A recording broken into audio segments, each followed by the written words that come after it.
High school sports fans, are you following Varsity Media on our YouTube channel? For the best coverage of New York high school sports, make sure you head to youtube.com/varsitymedia. 3 easy steps. First, hit that like button, and then be sure to subscribe. And finally, tap that yellow bell to be notified of all of our upcoming sportscasts. Thank you for following Varsity Media on YouTube. At Catholic Health, when we see our island, we see extraordinary life. The most extraordinary of which is you. It's because our Catholic faith places the highest value on people. All people. It's the inspiration for our exceptional medical care with unmatched compassion. And it's why at Catholic Health you're more than a patient. You're someone's family, best friend, and a neighbor to us all. Long live Long Island. High school sports fans, Varsity Media is the exclusive live stream media partner of Nassau County playoffs. For semifinal and championship coverage of soccer, volleyball, field hockey, and football, head to varsitymediapass.com to order. Varsity Media is the home for New York high school sports.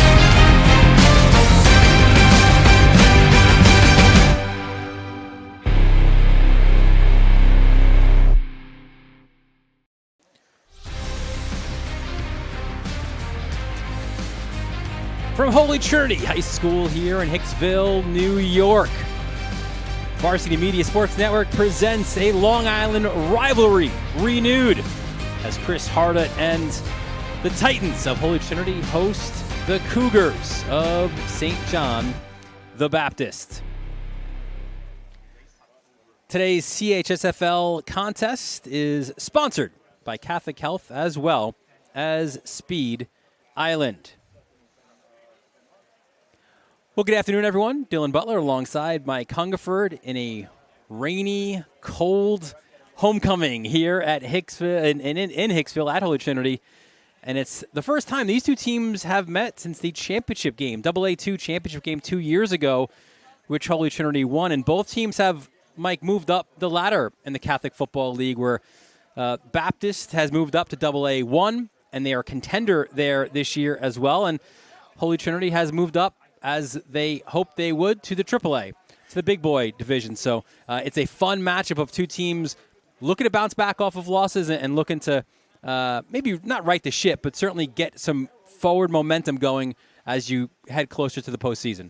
I know in the conversation with the coaches during the week, they kind of were mirror images of each other and some of the things they said about trying to play better offensively, make a few less mistakes, and also discussing their moves from one week to the next, one division to the next, moving up, and the challenges that involves in terms of not only the play of the opponent and the quality of the opponent, but the mentality of the players on their teams and how they approach it and how they see it week in and week out.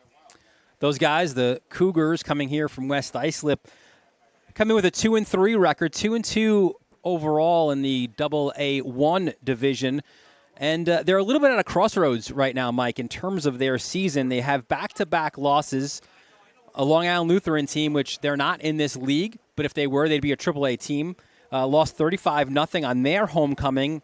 And then last week in the game that we had for you on the Varsity Media Sports Network, a 24-0 loss to Monsignor Farrell. So when you couple that with Chaminade, a historic win the week before, 34-7, and now this week, their head coach, Phil Alba, says, look, this is our fourth straight AAA caliber opponent, and they're looking to just correct some of those mistakes that were prevalent in both of those two losses. Sure, I think when they, when Long Island Lutheran, no disrespect, does not have a vast history of being really good at football, but they've made massive strides the last couple of years, and they're a very good squad. I think you put them on the schedule, you're maybe not sure what you're going to get, but they were a formidable opponent. They've had week in and week out here, no rest for the weary, right, in terms of like having to play every week. And so here you are again in a pretty important game in terms of like your opponent and seeing where you stand and trying to get back on the roll before the end of the season, the playoffs come. And Phil Alba says, listen, we faced two really good teams these last 2 weeks. He's not concerned about the goose eggs on the scoreboard, but rather the execution and correcting those mistakes. They are correctable, he said. And if we do, he says, of his team, the Cougars, he doesn't think they could lose another game this year. That includes here this afternoon. And when we talk about key players for St. John the Baptist, we'll take a look at two of their players to watch in this one. And listen, this was already going to be a key before this weather came in, but running the football was going to be massively important for St. John the Baptist. They've got a really good one in Andrew Simmons. Ran the ball, a Farrell team that doesn't give up anything against the run. He ran it pretty well last weekend, and he'll be a key on that side. And Lucas Skoda, one of the better linebackers in the AA1 division as well. He will be key trying to stop the Holy Trinity run. Yeah, I'm excited to see Skoda play in person. I saw some highlights of him on film, on the computer, and it's always great to see a guy play in person, a player in person. And he's considered by a lot of people one of the better 2025 linebackers in the tri-state area. People are talking about him as one of the better players. So I'm excited to see him run around and get to the football today. And for the Titans, they come in here with a 3-3 record, 2-2 overall in the AAA division. It's a team that has won back-to-back championships. Again, we mentioned 2 years ago beating St. John the Baptist in the AA2. Last year, they beat Moore Catholic in the AA1, and they're back where they've been for so many years now in the AAA division where, yes, listen, it's not as easy going through the gauntlet of the schedule that you have in the AAA, and that's one of the things that Chris Harda spoke to us about, is that, some of those maybe gimmies on your schedule, they're no longer there. And the games that you previously were really excited about, games like this, now are coupled with games against Stepinac and Iona and St. Anthony's. So it's a team that's been trying to find their way through the season, but a team that has been resilient. They're coming off a loss themselves, Holy Trinity is, losing last week to Cardinal Hayes out at SUNY Maritime 34-0, but it's a team that has bounced back from defeats before, and Chris Harda is confident his team could do the same here this afternoon.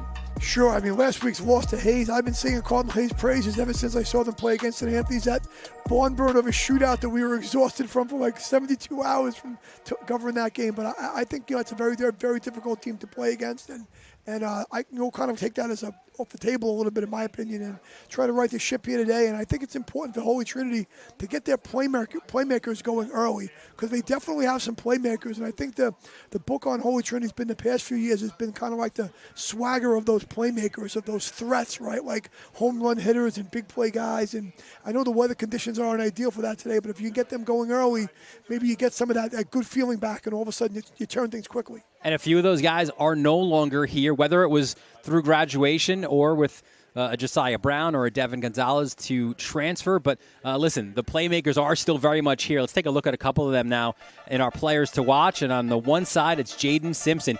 He's kind of, if Josiah Brown was still here, he'd probably be playing that A2, but he is the leading man in terms of those really speedy playmakers who can break things off for big plays. And Jameer Reeder is so critical on both sides of the football. Obviously, running the football, but also as that stud linebacker. Listen, we love these two linebackers here. And listen, Reeder, one of the better ones in the AAA as well. Sure, Reeder, one of those guys who is so valuable to his team that in a league where there's a lot of one-way players, he's playing both ways. He's a two-way guy in a league that is pretty full of a lot of guys playing one way. It's really different than public football, where a lot of guys are two-way guys. You see his speed and his playmaking ability, and very good on defense as well. So Simpson and Reeder will be keys here today for Holy Trinity as the cheerleaders.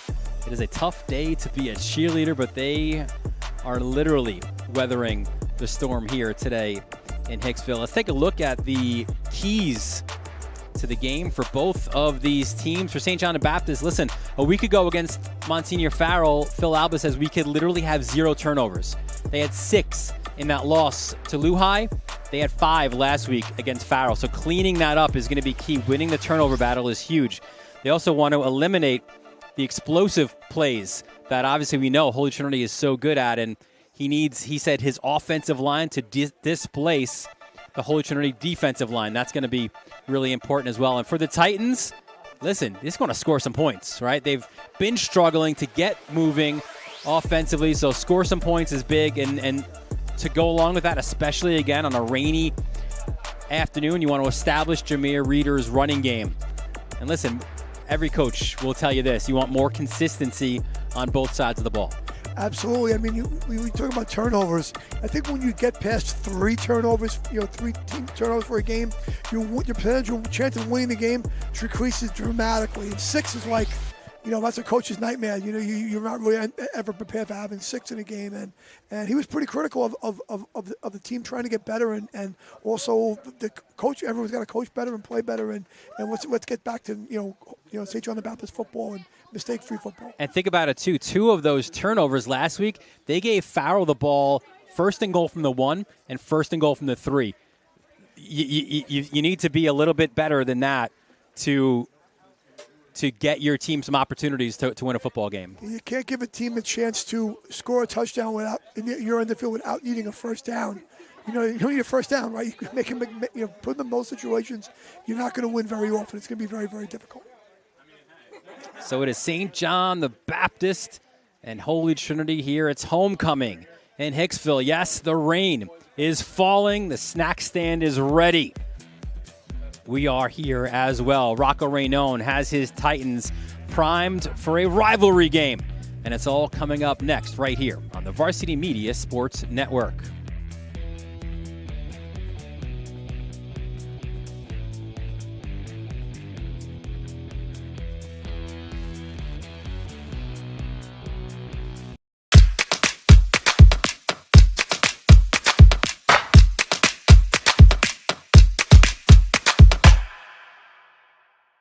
At Catholic Health, when we see our island, we see extraordinary life. The most extraordinary of which is you. It's because our Catholic faith places the highest value on people. All people. It's the inspiration for our exceptional medical care with unmatched compassion. And it's why at Catholic Health you're more than a patient. You're someone's family, best friend, and a neighbor to us all. Long live Long Island. High school sports fans, Varsity Media is the exclusive live stream media partner of Nassau County Playoffs. For semifinal and championship coverage of soccer, volleyball, field hockey, and football, head to varsitymediapass.com to order. Varsity Media is the home for New York high school sports.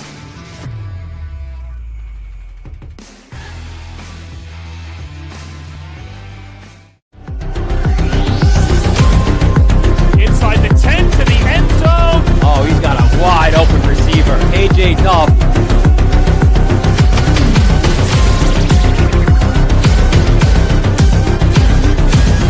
Get out of the way! Dante Torres! End zone. Touchdown. 10-5 touchdown. Did you just have the best athletic year of your life? And now you want to show it off to college coaches? Well, let Varsity Media help you. Varsity Media's college recruiting videos show off your unique skills to help you land a spot on the team of your dream school. We'll provide music, spot shadow effects, and a link to send to your next coach. Contact us today for more information. Don't rely on word of mouth or cold emails. Let Varsity Media help you take your game to the next level. Are you a local business looking for new and creative ways to promote your company? Varsity Media offers affordable rates that can get your message across to a demographic of 18 to 54 years of age. Our follower base across social media is over 50,000 strong, and our viewership numbers per game are in the thousands. Don't blow your advertising budget on old staples like TV and radio media. Reach out to Varsity Media to get the best bang for your buck. Welcome back to Holy Trinity High School. Dylan Butler, Mike Hungerford, the entire Varsity Media crew here with you. You see Rocco Rainone, the Titans quarterback, out with the officials for this one. And Mike, we mentioned before, this is an important one in terms of standings. And let's take a look at those standings first in the AAA. This was before last night's games. And of course, we knew we had a game on the Varsity Media Sports Network where big win for Farrell, beating St. Anthony's at St. Anthony's. So that will affect things. And obviously also after week 6, we display the PowerPoints. And that's where really that's the most important thing here. St. Anthony's preseason number 3 behind Iona and Stepanak. But there you see Holy Trinity right now in these standings, 2-2. But you see the logjam, right? Like top 4, 5, you would certainly argue, right? St. Anthony's, Stepanak, Hayes, Farrell as well. But where are the Titans in this one, right? I think they're right in that mix, right below those favorites. Sure, where's the break, right? Where's the break line of the We thought it was 4. It might now be 5. It certainly should be 5 now with Farrell. Where's the contender and pretenders break line, you know? And in the AA1, you know, could this be an all Staten Island affair in the championship game? St. Peter's More Catholic. More Catholic has been in this game in the last 2 years, losing back-to-back years. 2 years ago to Chaminade, last year to Holy Trinity. So Moore looking to make that push. St. Peter is making a big push this year, but Baptist is right there as well. They're in the mix along with Fordham and Xavier as well, the 2 Jesuit rivals who this year will play on Thanksgiving for the 100th time.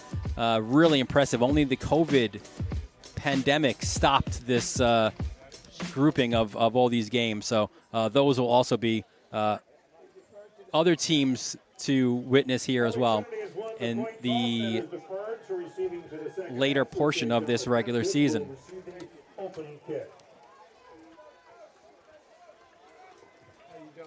How are you? So just about set here for kickoff. St. John the Baptist. One interesting thing we saw too, Mike, was, you know, Phil Alba said, listen, a couple years ago, a little bit of the swagger Titans, if you want to call them that, their coming out party was at their homecoming a couple years ago, where they had a big win beating the Cougars at home, going on then to also beat St. John the Baptist in the championship game.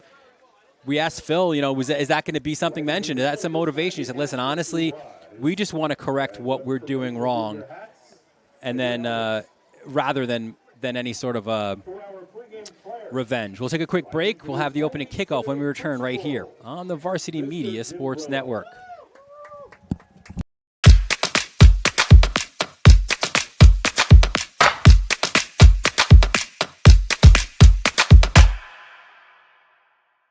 Hey Mom and Dad, how about a personalized hype video of your athlete produced by Varsity Media?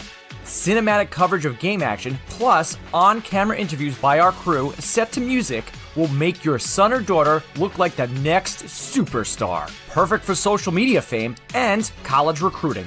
Don't wait, reach out today. Spots are limited this fall. 516-403-2050 or email ben@varsitymedia.net. High school sports fans, Varsity Media is the exclusive live stream media partner of Nassau County playoffs. For semifinal and championship coverage of soccer, volleyball, field hockey, and football, head to varsitymediapass.com to order. Varsity Media is the home for New York high school sports.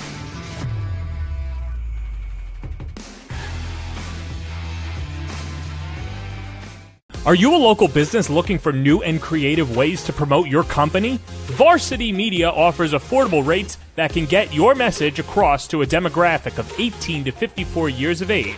Our follower base across social media is over 50,000 strong, and our viewership numbers per game are in the thousands. Don't blow your advertising budget on old staples like TV and radio media. Reach out to Varsity Media to get the best bang for your buck.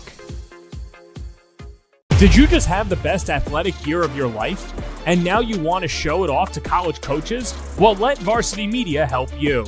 Varsity Media's college recruiting videos show off your unique skills to help you land a spot on the team of your dream school. We'll provide music, spot shadow effects, and a link to send to your next coach. Contact us today for more information. Don't rely on word of mouth or cold emails. Let Varsity Media help you take your game to the next level. Varsity Media offers live streaming services for any sport. With human beings behind the camera, you can expect the proper coverage angles during each game. We offer customizable options such as live scoreboard, multiple cameras, instant replay, graphics, and even announcers. Find out how you can save $100 off a live stream package with Varsity Media by calling 516-403-2050 or email ben@varsitymedia.net. Feel like your game film is too stagnant and not providing you with the insight that your coaches had hoped for? Varsity Media offers game film to help your coaches develop a game plan to execute on game day. Our current clients love the Varsity Media difference, which includes more insightful camera angles and a speedy upload process. Start building your championship team today with award-winning individuals at Varsity Media. Welcome back to Holy Trinity High School. Dylan Butler, Mike Hungerford, the entire Varsity Media crew. Here it is homecoming. And it's the Titans and the Cougars getting set to do battle, and a terrific rendition of the national anthem from Leanne Lazo, senior here at Holy Trinity, really kind of getting us going here this afternoon, Mike. Sure, we got a game. Here we go. It seems like if I'm on a game on a Saturday, it's raining. I can't be. I bring the rain. That's not just you. It has been a regular here this fall. It has been. We've been in this weather pattern that gets us to the weekend, and we get to seem to get rain. And I think at some point in the broadcast, we'll talk about the difficulties or the challenges of playing in the rain, and things you might have to do as a coaching staff and as players to play well in the rain. There's some difficulties and some challenges certainly involved. So getting set to go here, kicking off for the Titans, Jace DeJean, the junior transfer from East Meadow. Titans will go left to right. It's like Simmons and Chris King deep for the Cougars. This is a returnable ball. Simmons will do so from about the 4-yard line. Simmons runs up this sideline, has a hole, and gets hit hard at about the 28-yard line. So the Cougars will be on offense, and they've got a new starting quarterback this afternoon, as it is Max Bowers to do so. They nicknamed him Sunshine from Remember the Titans, and Bowers has that mentality you need to have as a QB, man. His next play, nothing, he's unflappable, and he goes right into the heat here of the fire against a rival, against the Holy Trinity. Sure, a junior getting a start here today, and we'll see what he brings to the table. And every play is a learning experience, and getting better, and hopefully makes a lot of good decisions for the Cougars today. So 1st and 10 from the 29-yard line for the Cougars. In motion is King. Bowers hands off to Simmons. Runs towards his sideline, runs around the edge, and is pushed out of bounds outside the 40. Quality run on first down, which will move the chains for SJB. Let's take a look at their starters on offense here this afternoon. In addition to Bowers and Simmons, your wide receivers are DJ Lisbon, Chris King, Mikey Kanza returns. Your tight end is Jack Agliardi up front. It's Nick Almirez, RJ Coleman, Lee Webber, Julian Vitucci, and Kyle Cahill. So first play, trying to establish the run, St. John the Baptist came out right away and put a man in motion, switched formation, strengthened the formation, heavy left formation there, and right formation, and ran that way. Now you see a little bunch to the field here to the left. That was a gain of 13 on the first play. Bowers is chased out of the pocket, and he uses that lacrosse athleticism that he has to get out to the other side of midfield and also move the chains again. So back-to-back first down runs for the Cougars against this stout Holy Trinity defense. Let's meet them now. The starters, Hopeton James, Justin Costa, and Ashley Harivo up front. It's Reeder, Thomas Ayala, as well as Oliphant as your linebackers. Locke and Cruz are your corners, and White and Roy are your safeties. So a gain of 13 followed by a gain of 12, and the Cougars have the ball at midfield. 1st and 10 from the 50. It's Lisbon in motion. There's a fake. Bowers pushes it forward, and this the shortest of the 3 rushing gains to this point, but still a positive one. He'll get 2 on 1st down. Sure looks like Holy Trinity in their 3-5 base, trying to play with 1 high safety right now, trying to get an extra defender in the box against the St. John's run game. And St. John's come out and give them 3 different offensive formations on 3 plays, trying to mix it up a little bit. Sometimes those offensive coordinators will script the first few plays for your series just to try to see what the defense is going to give them for certain formations. And so 2nd and 8 now for the Cougars. They are on the Holy Trinity side of midfield. It's like Brandon Rains now is the running back. He gets the pitch towards this side. Rains, though, wrapped up well, tackled by Reeder. Those are 2 of the key guys on the other side of the ball. Both of them are, but a good job by Reeder hitting Rains for a loss. you can see here they toss it to the bunch, pull a lineman, and Reeder just gets in underneath it. And no one's really blocking inside there, looking for the inside scraping player. And might have been a mistake from the scheme there in terms of the offensive player's blocking scheme. And Reeder comes unblocked and makes the play inside out. Really nice play, because when you're unblocked and you get to the football, making the tackle is a critical part of playing good defense. 3rd and 9 for St. John the Baptist. And interesting in our conversation with Phil Alba, he says we don't even really need the 1st down. He said, give me 3 and outs. We have a great kicker. We have a great punter. Here's a handoff. There's Simmons again. And Simmons gets to about the 45, where he's 5 yards shy of the 1st down marker. And that kicker punter we just mentioned, Lance Myberg, the LIU commit, will step onto the field. And it's very much going to be a battle of field position. That's what Alba says. Listen, I have so much confidence, he says, in my defense, in my punter. We will play the field position game. Of course, I say all that, and now it looks like the Cougars will go from the 45-yard line. Unless this is just trying to draw them offside. Let's see. And they did. How about that from Bowers? Sunshine comes through. Hard count right there. Give them a little hard count, and everyone knows it's coming. Everyone knows it's going to happen. And somehow, you're real close to the football. It's just, it's a reaction. You got to hold your water right there and not go off. You see a little hard count, a little head tap from Bowers and gets him to jump. Immediately it looked like they were starting to run the punt team on the field quick when they pushed him right back. Yeah. And they went for the hard count and got the 1st down. So Phil Alba says Bowers is kind of that surfer dude. He's actually a lifeguard in the offseason out of Brightwaters, and he's a guy who, as we said in the open, right, has a lot of moxie, not afraid to fail, which is important in that position where so much is on your shoulders. The quarterback position is so much between the ears. It's physical, but so much mental, and confidence is a huge factor. And I think that it's very important to instill confidence in the man playing quarterback for you. And you can't be afraid to make mistakes. 1st and 10 from the 40. Bowers rolls right. Looks like he's going to try to throw his first pass, but he's not going anywhere. Hopeton James with the sack.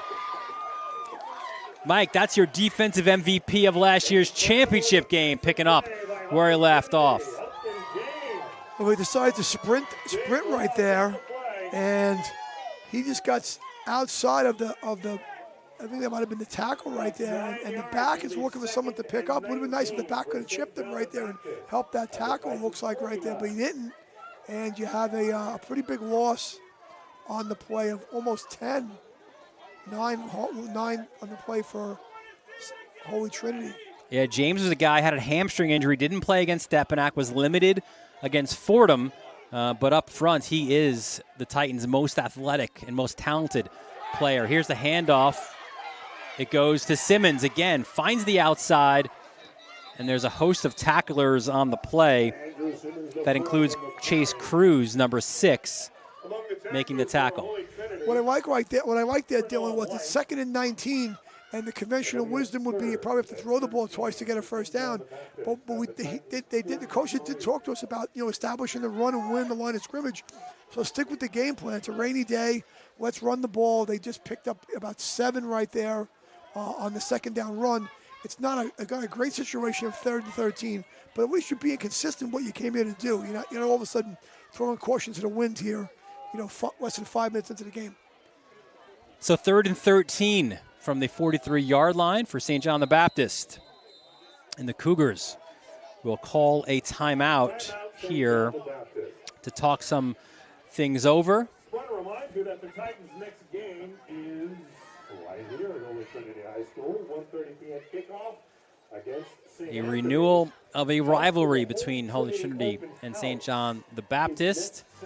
And here's a look at the last 5 meetings. We mentioned you go back to 21, that double A2 championship game, which capped Holy Trinity's first undefeated season in the program's 55 years, 21-10 there at Mitchell Athletic Complex. That was the regular season game, the 44-21, where Dylan Brathwaite had a huge performance. Now at Rutgers, Josiah Brown as well, a 70-yard INT. Before that, you go back to 19, and it was St. John the Baptist beating Trinity 22-7. How about Christian Mizell? 5 receptions, 88 yards, 2 touchdowns, 3 fumble recoveries as well. Titans won it in 18, 27-7. And going back to 17, what a day from Mike Palermo. 14 tackles and 4 sacks to lead the charge defensively for the Cougars in that 20-7 win. So usually it's been 1 and out during the regular season. You had those 2 games a couple of years ago, including that championship game, and now a break. First game since 2021. Sure. Right now, I think it's pretty important between the Baptists, depending on what they talked about during the timeout. We talked about not creating turnovers, right? So what's the decision you make here? Like, what's the play call on 3rd and 13 from the opponent's 43? It's Lisbon there at the bottom of your screen. Faked handoff. Bowers goes Lisbon's way, turns his head, makes the catch, but it appears, and he is out of bounds. He turned towards the sideline. The throw is a little bit off, so it's an incomplete pass despite Lisbon's catch. I like Bowers putting the ball in a place where only his receiver could go get it. He just got to give him a chance to get that ball and play a little bit and get his foot down. It needed to be like a 2 yards to the field a little bit more than where it was. All right, so I shouted him out before, but now we will see Lance Myberg from Roslyn, and LIU commit as a field goal kicker. So that is a full ride for Lance Myberg. Too deep for the Titans. Myberg will look to angle this one likely.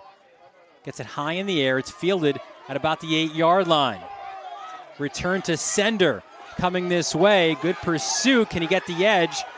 He does, and he's finally forced out of bounds. A quality return by Enoch Thomas. So the Titans had the ball at the 8. Now they moved up to about the 31-yard line, where a guy that we've known well for the last couple of years, Rocco Raynone, will lead the charge. Here's a guy who split time early in his career.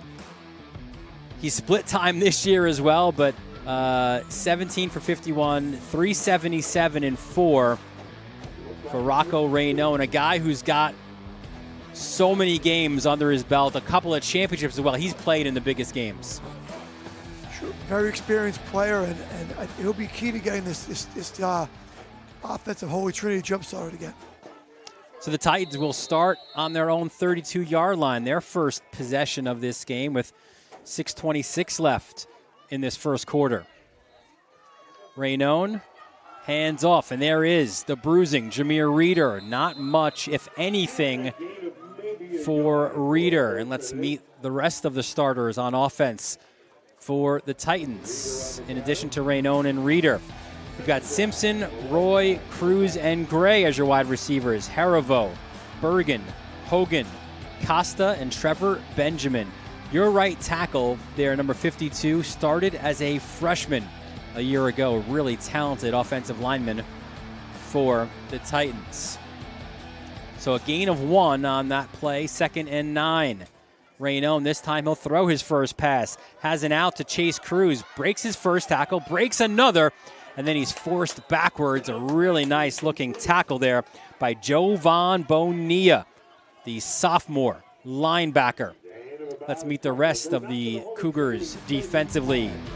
A really stout front of Rains, Grant, and Lemler, as well as Brandon Maloney. Your backers, some of the best in the AA1, Bonilla, Skoda, and Rosado, and King and Miller. Your corners, and Rivera and Wheat at safeties. 3rd and 7 now for the Titans. Stout defensive group for Baptist, and see how they can handle the Holy Trinity offense here. And that's the biggest question, right? Strength on strength. Raynone out of the shotgun. Rolls right, gets a good block by Reeder. Still rolls, looks for options, just throws a jump ball. Broken up well by Jaden Miller, the junior from Amityville, who usually gets that top guy. He was rolling right there with a little pressure, and I think Skoda came out of off Newbridge Road and create the pressure there and make him put that ball high and incomplete. So Rivera and Lisbon are deep for the Cougars, as the Titans, Jace DeJean will look to punt. He's put 2 of his 16 punts this year inside the 20. Gets a good one off. It takes a bounce.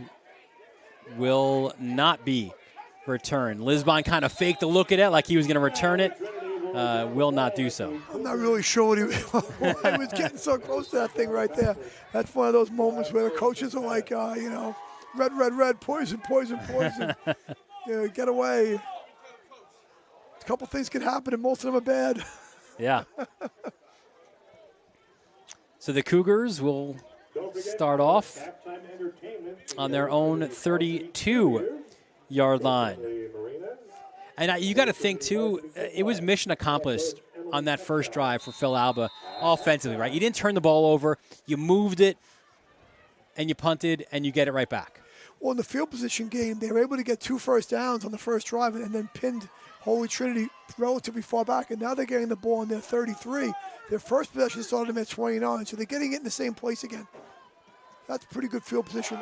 Look out. It just said about not turning it over. Nearly a turnover there off the snap, but Bowers recovered. It will be a loss of, looks like 11 on that play, but it certainly could have been a lot worse. Definitely, and you see these are the conditions. Like we have a rainy day, Dylan. You got to bring a bunch of balls to the game. You have to rotate balls in and out of the game. You got to have a dry ball bag. You got to have, when you bring the wet balls out, who's keeping track of them? Some ball boys trying to dry them off. Maybe you got that kitty litter in the bag trying to dry the balls a little quick for you, because playing with that wet ball it makes it a pretty complicated task.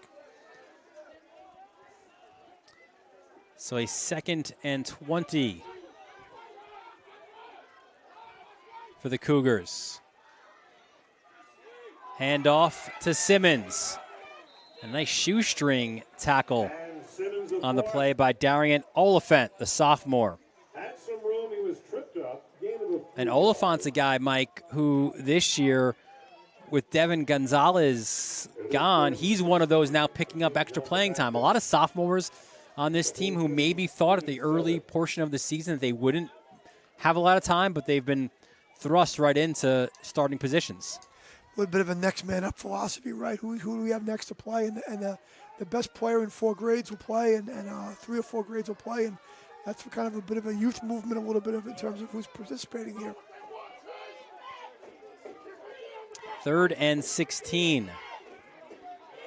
Chance of defense here from the home crowd at Holy Trinity. And the Titans kind of expect the run. They see it.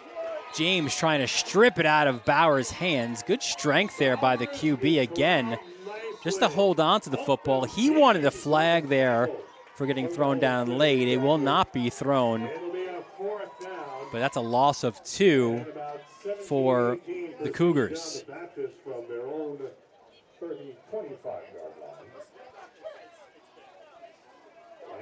Good series right there for the Holy Trinity defense, kind of digging in a little bit.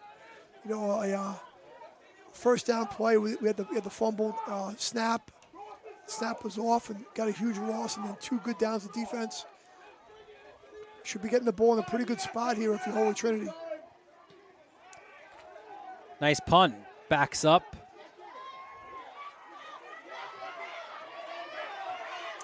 The Titans, and Thomas, after a few jukes, doesn't get much there on the return.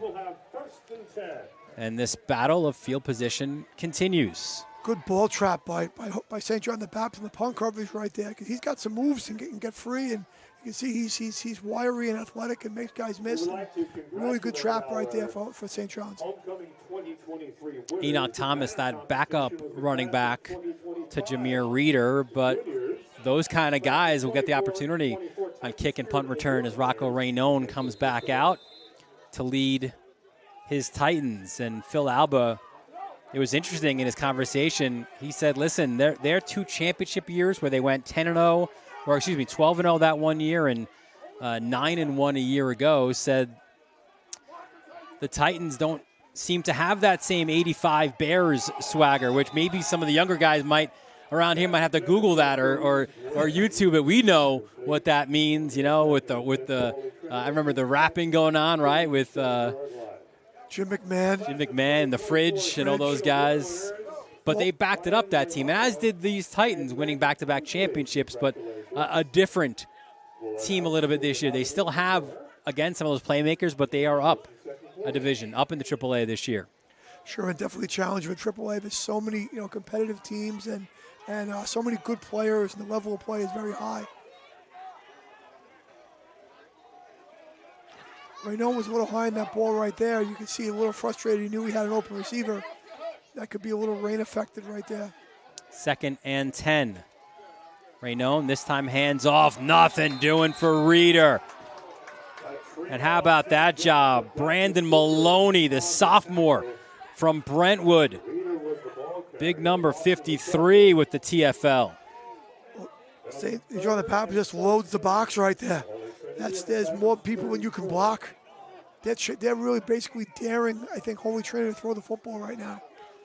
Maloney, the younger brother of Patrick Maloney, who is with, it seems like, any of the better football players for the Cougars last year. They're up at SUNY Cortland. Jason Ziva and Elijah Alvarez, the other 2. 3rd and 13 from the 34-yard line. Here's Raynone, goes over the middle, nearly intercepted, in and out of the hands there of Kalahado Rosado. Some really good late pressure right there. It looks like that was number 53, Brandon Maloney, coming off the edge, getting there just as the ball was released. I think it helped him to throw the ball a little bit. Couldn't really step into that one, Rocco, and threw it a little high. And you can sense a little frustration. You can see he couldn't really step into it. Good downfield coverage by St. John the Baptist. So Joseph Rivera will be the lone player back to receive this punt, which was nearly blocked. A really good one. Received well to 30. Rivera cuts up the middle and gets about 10 on that return, as St. John the Baptist will now take over from the 40. So the field position battle, they're just creeping up the field right now, as you mentioned, from the 29 to the 33 to the 40. Right now, the punters are the all-stars of the game. Right now, I'll tell you who the all-stars are, the punt returners, because they fielded some balls right there in pretty poor conditions, and I was pretty impressed how well they fielded them and gained a little yardage. You know, my whole hit and roll comment, generally when a punt hits the ground and rolls, there's an average loss of anywhere but 14 to 17 yards on a hit and roll. So you don't want that ball messing around and losing too much yardage when you can help it. So fielding it is huge, but it's a tough day to be a punt returner. Tough day to be a cameraman, too. We give our guys a lot of credit for being out in the conditions. Lisbon, look at this, gets the end around. Lisbon never really got a chance to kind of kick it into another gear, did he? Like, he was kind of in neutral, it looked like, trying to figure out when he's going to turn it up, and the Titans came in pursuit. Interesting. It all happened a little slow, I think, for my liking there in terms of giving the defense a chance to pursue, and loss of 2 on the play. And I talk about it in a lot of broadcasts, but part of playing really good team defense in football is what you do on first down, winning first down, right? So, might have a flag, though. No, it's going to be the end of the first quarter as it winds down with 2 and 1. So no score here between the rivals. The Cougars making their way from West Islip to Hicksville, and they are tied with Holy Trinity 0-0 here. It's homecoming here in this Catholic Football League showdown presented by Catholic Health right here on the Varsity Media Sports Network. This is Solomon Thomas with the New York Jets, and you're watching Varsity Media.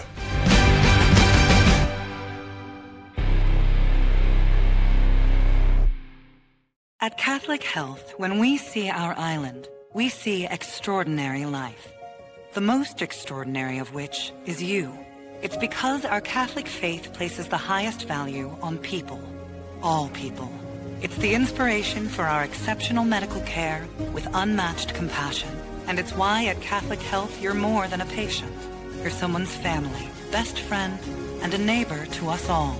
Long live Long Island.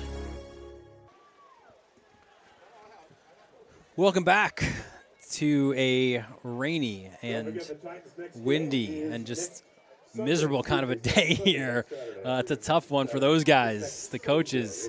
I don't know if it's easier for him or the guy up in the lift there behind the Baptist bench, but Speaking from personal experience, the lift is no fun. There he is. The lift is no fun. He looks like he's having a ball. So here we go. Second quarter, 2nd and 12 from the 38-yard line as the Cougars flip the field.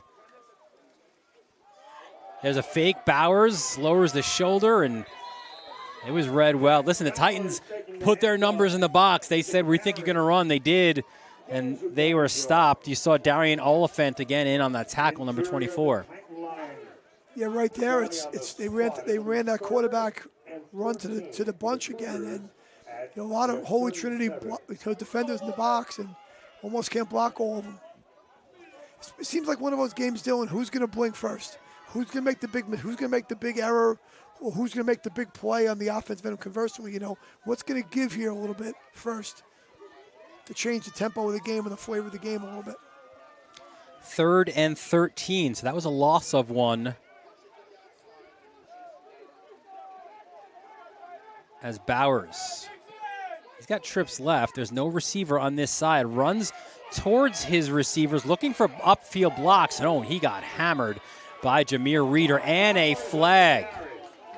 So listen, we are far away from that action, but considering how that flag came in, was Bowers out of bounds? Obviously, you want to protect the quarterback. Reeder came in with a ferocious hit. We'll see from our referee today, Chris Atchison, what the foul will be called. It looks like it'll be a personal foul. After the play, personal foul, Atchison said. So a late hit, and here we see it again, Mike. They ran the quarterback again there, and hopefully we'll see it here. Coming right now. Oh, we'll get out of that. But yeah, I mean, you can see Bowers rolling out. Ball marked at the Titans 44. Cougars 1st and 10. And I mean, it was right at the sideline. Looks like he might have been a couple of his feet are on the white. I know it's really hard for the defensive players to ease up, but it's also on the St. John the Baptist sideline where the coaches are kind of working the official a little bit on that. Kind of getting in their ear about gamesmanship that comes with coaching. So first big penalty against the Titans, which will extend this drive now for St. John the Baptist. 1st and 10 from the 44-yard line. And now it's Michael Wheat in at quarterback. He was the starting quarterback as some more physicality behind the play. But he was the starter last week or the last couple of games after the injury to Kevin Pileski. But the problem with having Wheat in as a quarterback is he is so valuable to you in the secondary, right? So if you can save him in terms of the secondary, which is why Bowers was in here at QB, you do. But Wheat, more of the mobile of the two QBs.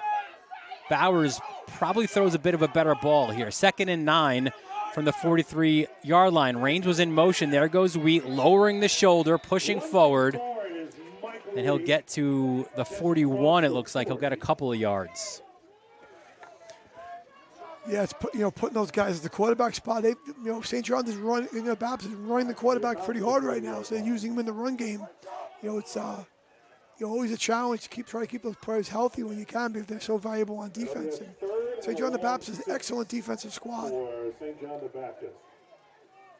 Wheat's ceiling, certainly, maybe of all of those quality guys in the secondary, probably the highest among them all. But now here we see him at QB, 3rd and 7 from the Holy Trinity 41-yard line. Raines again in motion. Wheat fakes his way again, runs, same play, and pretty much the same outcome, as well as a host of Titans coming in to tackle Wheat.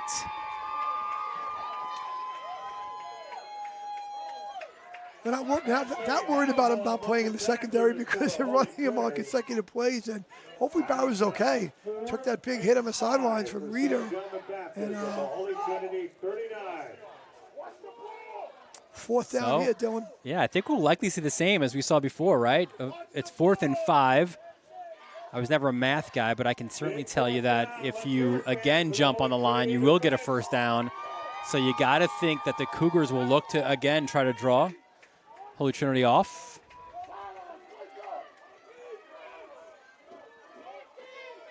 So it's 4th and 5 from the 39-yard line. Let's watch the hard count here from Wheat. See a couple, not biting this time. Timeout for the Cougars. So this is what you get. This is where the coach get paid the big bucks for, Dylan, right here, right? What do you do right now? Do you go for it on 4th and 5? Do you punt and try to pin Holy Trinity deep and let your defense work? And I think we see already out of a timeout, they're bringing the punt team on, and they're going to use that Division I, committed punter to, pin the Holy Trinity offense deep. I want to remind you guys at halftime, our Jared Veluzzi had a conversation with Jameer Reeder. We also have our Varsity Media Top 10, first half highlights, and so much more here. Halftime of this one at Holy Trinity. So Myberg will really look to pin the Titans deep.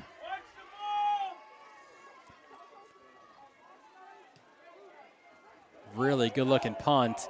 The only negative here is that for the Cougars, is it bounces in through the back of the end zone. So this will be 1st and 10 for the Titans from the 20, which is not a bad secondary option. Your other option would have been, you pin him with inside the 10 maybe, but I also think if you go for it on 4th down there and you don't get it, the momentum of games, getting the other team excited about making a play, right? You spent the conversation during the week talking about making less mistakes, and they haven't made any so far. So you haven't scored, but you're pretty mistake free. So don't put yourself in a spot to hurt yourself right now. Listen, it's exactly what Phil Alba told us during the week, right? We're fine even if we're 3 and out, because we love Myberg, we love our defense.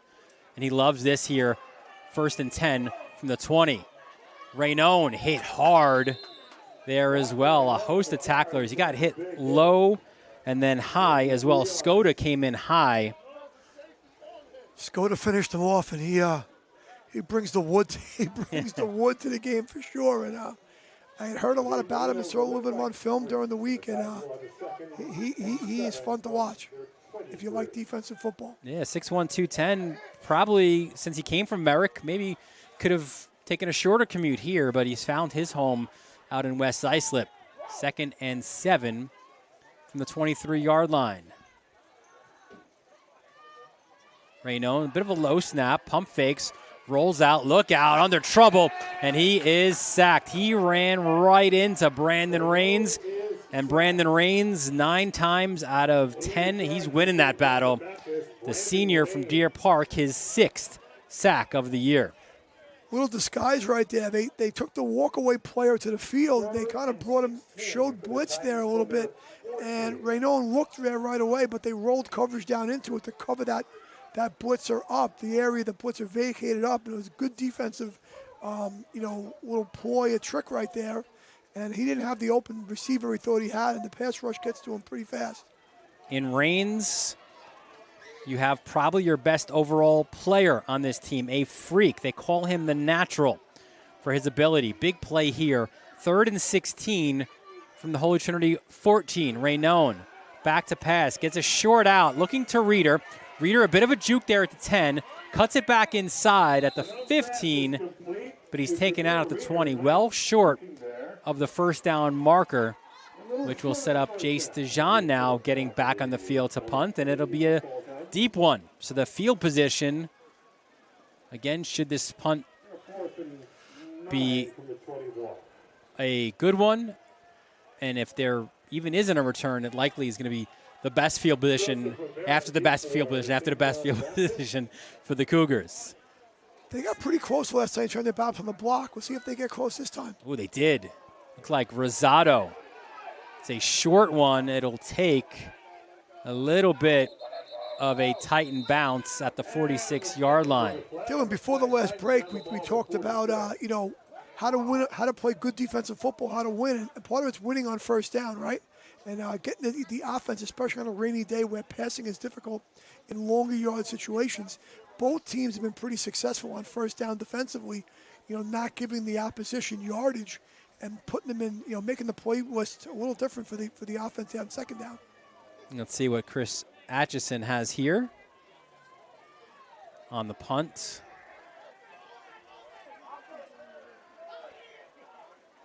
Let's see his call. One of the better referees. It's against the Cougars. Looks like they had it's an illegal participation foul, right? It looks like, and there's too many men on the field, which might give them the ball again. There's to be a too many men on the field call against St. John the Baptist.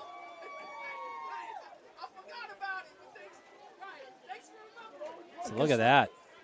I guess that gives you an automatic first down. Or 15 at least. 50-50 raffle tickets being sold. So what a huge penalty. Absolutely. So there have been 4 first downs in the game, by the way, Dylan, and 3 of them have been via the officials' flags. We had the offsides early. Yeah, you're right. And you had the personal foul, and now you have the participation foul. Let's see if this momentum can go jet sweep the Titans' way. That's Chase Cruz, and he's taken down by Jovan Bonilla, nickname Jungle. He was running through the jungle right there, as Creedence Clearwater Revival said. He was running right there. Good scrape, good downhill pursuit. There you see Bonilla, 6'2", 210 out of Central Islip. Physical, young, but as you get with a lot of young players, it's the inconsistency at this point in their career. But he is excellent. Shows a lot of that elite linebacker stuff, as we just even saw there on that loss of 1. 2nd and 11 from the 35-yard line. Raynon, quick out, finds his intended target to Jaden Simpson. Simpson had to range up to make that catch, which will make things a manageable 3rd, and it looks like 2 here. 3rd and short for the Titans. 3rd and 2 from their 44. Solid gain on second down right there by Holy Trinity. Just on that little stick route, that little hitch stick route, just sitting it down, get what you can get. So the Titans, 3rd and 2 from their own 44-yard line. Simpson in motion. Raynon goes the other way. Quick out to Cam Roy. And Roy, he will move the chains. He's the son of the former head coach, Kamal Roy. And Chris Hardett, the athletic director here at Holy Trinity, took over the program, and he did so the day before the season started, as Roy departed and Hardett had to come in as the AD, but he's got some great help. Rocky Butler, the offensive coordinator, still here, as well as their defensive coordinator, Vernal White, as well. I like that play call right there. He had Skoda coming off the boundary edge and they threw Bubble into the blitz and, used the blitz against him. Reader. Skoda got the better of that one again. I want to give me that matchup, Mike, all game long. Skoda against Reader. That is a fun one. You're a top player for each of their teams in terms of playing those positions, and there's Skoda scraping off the ball. And I think if you're going to run the ball on St. John the Baptist, you have to get Skoda blocked. Priority one. But again, with that linebacking crew, if you do, you got to deal with Jovan Bonilla. You got to deal with Kalaharo Rosado as well. Cujo, 2nd and 10 from the 48-yard line.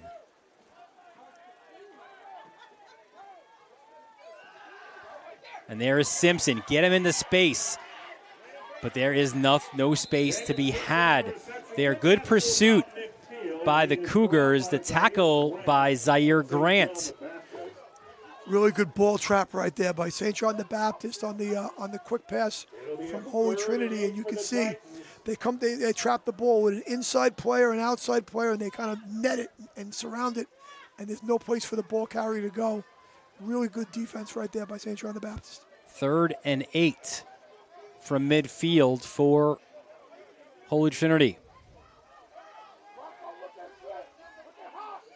Raynon calling out some plays, now goes back to his sideline. They get the call from Rocky Butler. You can see the walkaway defender right there to the field, right on the H, is playing whether he's blitzing, not blitzing. Raynon over the middle finds Simpson. A huge 3rd down conversion for the Titans.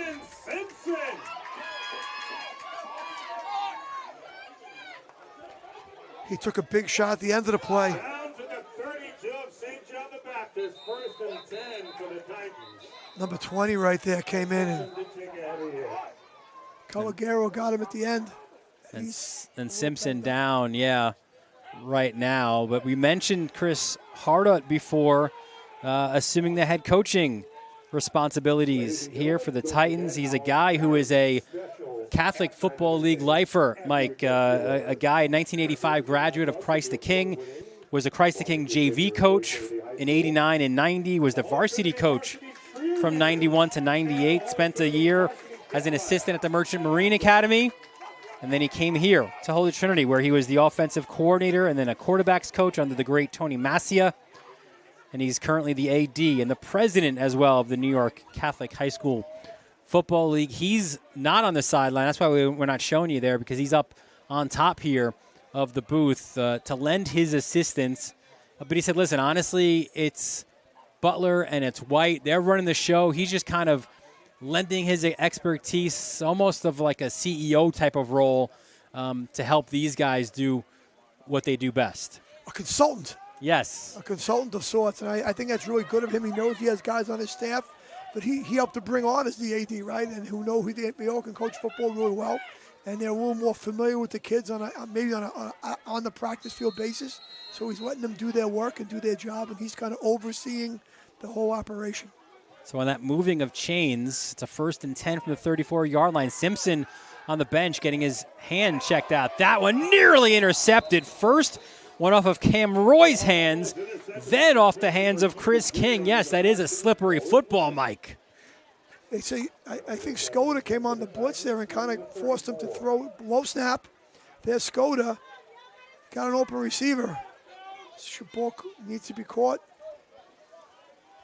Rainy day, tough situation, cold hands. First kind of a raw day, I think, of the fall. Previous weeks it rained, but it wasn't as cool as it is today. And you know what? We noticed when we came in here, too, the snack stand is tarped. So we're going to expect an exodus there. They're going to make some money here, I think, today from that snack stand. 2nd and 10. Raynon drops way back, finds his intended target, which was Reader. And Reader tracked down by Jovan Bonilla. And there's that late flag again as well. So similar to what we saw on the other side, this will be another one of those late hits. And this will move this play 15 yards. I don't know if it's a late hitter that maybe going to call something of a horse collar play, horse collar foul. We'll see. Atchison execution on the screen pass. Dead ball, personal foul on the defense. Personal foul against St. John the Baptist. Here it is again. That screen right there, the reader, So will he squares up. for the Titans. I think it was that extra right there, throwing Reeder down for Bonilla. So look at this, 2 fouls of, 15 yards apiece. First in the punt to maintain this possession. Now the Titans in the red zone. 1st and 10 from the 13-yard line. Good drive here at the end of the half by Holy Trinity, and I thought there that that the linebacker Bonilla, I thought he could have flattened out a little more on Reeder. He went a little downhill for the tackle. I thought he could have flattened out and taken a little better angle right there, and that kind of made him reach and led to the foul. Raynone hands off to Reeder, looks for a hole, cuts it back inside, and again, good gang tackling by the Cougars. You can see right there as Reeder's getting to the point of attack, he gets slowed down, right? So the running lane to the point of attack is taken away, and as he slows down, the cutback lane fills in, and he tries to cut back. They get him for a loss of 1. You can see a really good team run defense right there. Start at the point of attack, filling that cutback lane, not overrunning the play, playing the gaps correctly, and getting for a TFL of -1. Inside the final minute here of the first half. Titans would love to go into that locker room, putting some points on the board. It's Reeder to Raynone's left hip. Now a player in motion, and a timeout was called. It was Cruz who was in motion, and a timeout called with 40 seconds remaining here in the first half. Busy week next week here on the Varsity Media Sports Network. We go from football, Mike Hungerford, to football as Hills West and Amityville. This is going to be a fun one. Listen, even if you're just a football fan, or if you're just a high school sports fan, Hills West has been on this needing to win to get into the playoffs. You have to be 500 in Suffolk County to make the postseason. Well, guess what they need to do? They need to beat Amityville. Last game of the season at Amityville. This is a rematch of last year's county final, won by Amityville, who went on and won the state title. That's going to be a fun one. 4 p.m. kickoff from Amityville on Monday. I do know as a lifetime Long Island resident and high school sports employee and fan, I do know that Amityville soccer is very good. Mike Very good. Abendondolo, the head coach, does an incredible job. So does Doug Gannon for Hills West. Should be a fun one here. Here we go, off the timeout. 2nd and 1 from the 14-yard line. 40 seconds remaining in the first half. It's Cruz again in motion. Raynone, nearly lost that football and tries to get something out of it. He did get out of bounds. They wound it there. Yeah, Clock is running. tackled inbounds. So the Titans will have to utilize another timeout. It's going to be 3rd and 11. It's interesting, as you were talking about the soccer game, I was thinking about what maybe Holy Trinity could run out of that situation there. And I thought about quarterback run. I just didn't. That wasn't the way I thought it would be. But. Or how the Titans, I think, had that drawn up either, off of that errant snap. We will be the home of the New York Catholic High School Football League Championships. One of the best days of the sports calendar is that triple header at Mitchell Athletic Complex, where you've got the AA championship, kind of that early morning, you bring the coffee there, and then you get into the evening as well with the AAA and in between the AA one. Always a lot of fun. We'll have those games for you on the Varsity Media Sports Network. We hope all 3 will be at Mitchell Athletic Complex. There is some conversation. You know, will it be an all Staten Island game? Do you put that game somewhere else? I just love having it. Listen, this is your championship venue. You play your game here, play all your 3 games here. And from what we've seen this year in the Catholic Football League, a lot of intriguing storylines, a lot of really good teams as well. Those teams that will get there will have earned it in all 3 divisions. Definitely quite a bit of parity, it looks like, between the teams, and a lot of, roll the dice, and a bunch of different teams could come out of that, could come out of the bag to who gets there. Matchups kind of always, right? How do you match up with the team? It seems like that's the key. So here we go, 3rd and 13 from the 16 Raynon, will he take a shot end zone? He does take a shot. It is caught by Roy, and Roy hit by about 4 different Cougars. The final timeout called now by Holy Trinity. An interesting decision here now for the Titans as we take another look.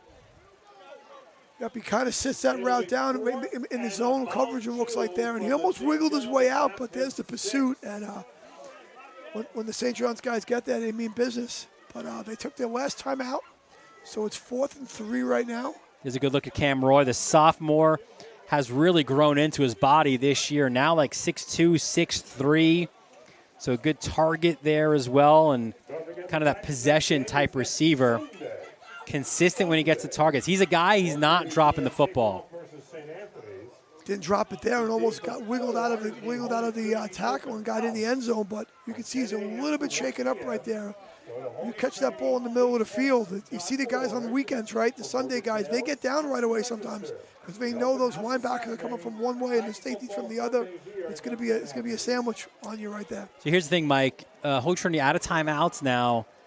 You can go end zone here on a pass, and then if you need to bring out Dejan for the field goal, you could do that as well. But I think field goal kicking won't be very easy here either in the elements. And now the Cougars will burn their final timeout of this first half.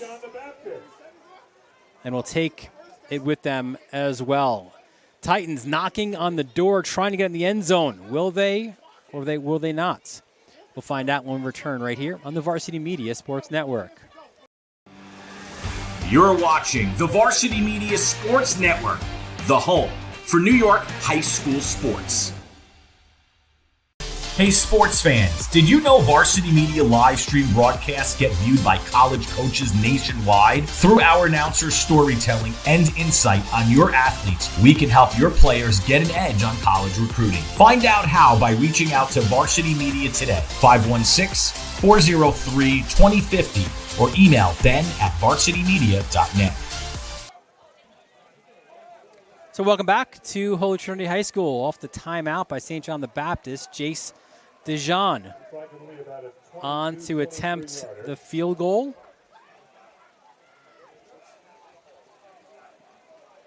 Looks to be a 23-yard.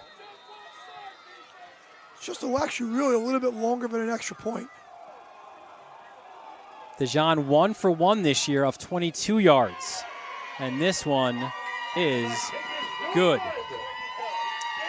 So Dejan from 23 yards puts the first points on the scoreboard as the Titans take a 3-0 lead.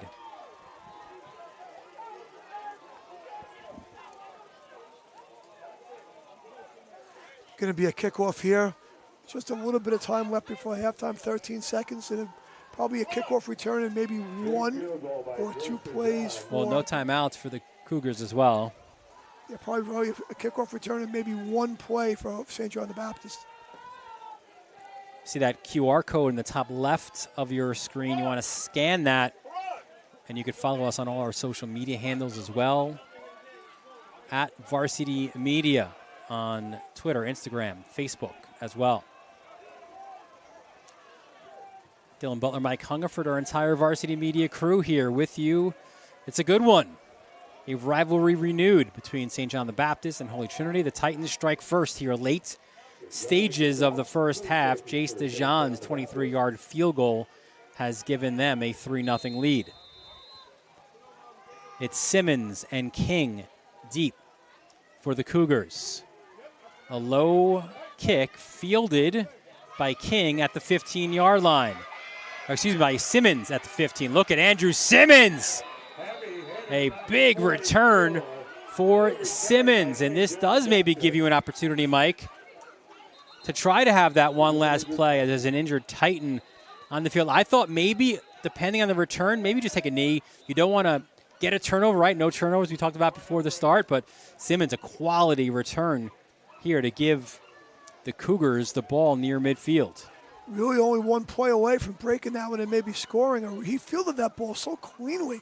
Looked like he was playing shortstop and got a good return. The player down, I believe, is the tackler. Hopefully he's okay. You see in that huddle, Phil Alba, the head coach of St. John the Baptist. And Alba, there you see it, 5th season. Hey, he's a Valley Stream Central guy, 1984 graduate, a guy who is in his 13th year overall with the program, Mike. He was a former defensive coordinator, or he is currently also the DC, but was an assistant on the Ralph Carasillo as well as Keith Schweers. But Phil Alba, he might have been a Valley Stream Central guy, but very much a Cougar now and trying to lead this program to some great heights. They're certainly much improved over where they've been the past few years, and I like a lot of their players, and they have a lot of underclassmen playing key roles. And looks like it's Bowers back at quarterback right now. So let's see what they're going to have here. Bowers, 1st and 10 from the 42-yard line. Bowers back to pass, throws an out to Lisbon. Look at this, a little trickery. The hook and ladder going to Simmons. But that'll do it for the first half. So good looking play, but it is the final play of the first half. So the Cougars still trying to find some points after back-to-back shutouts. But the Titans are the ones with a 3-0 lead here on homecoming in Hicksville. Halftime in this Catholic Football League showdown presented by Catholic Health right here on the Varsity Media Sports Network. You're watching the Varsity Media Sports Network, the home for New York high school sports.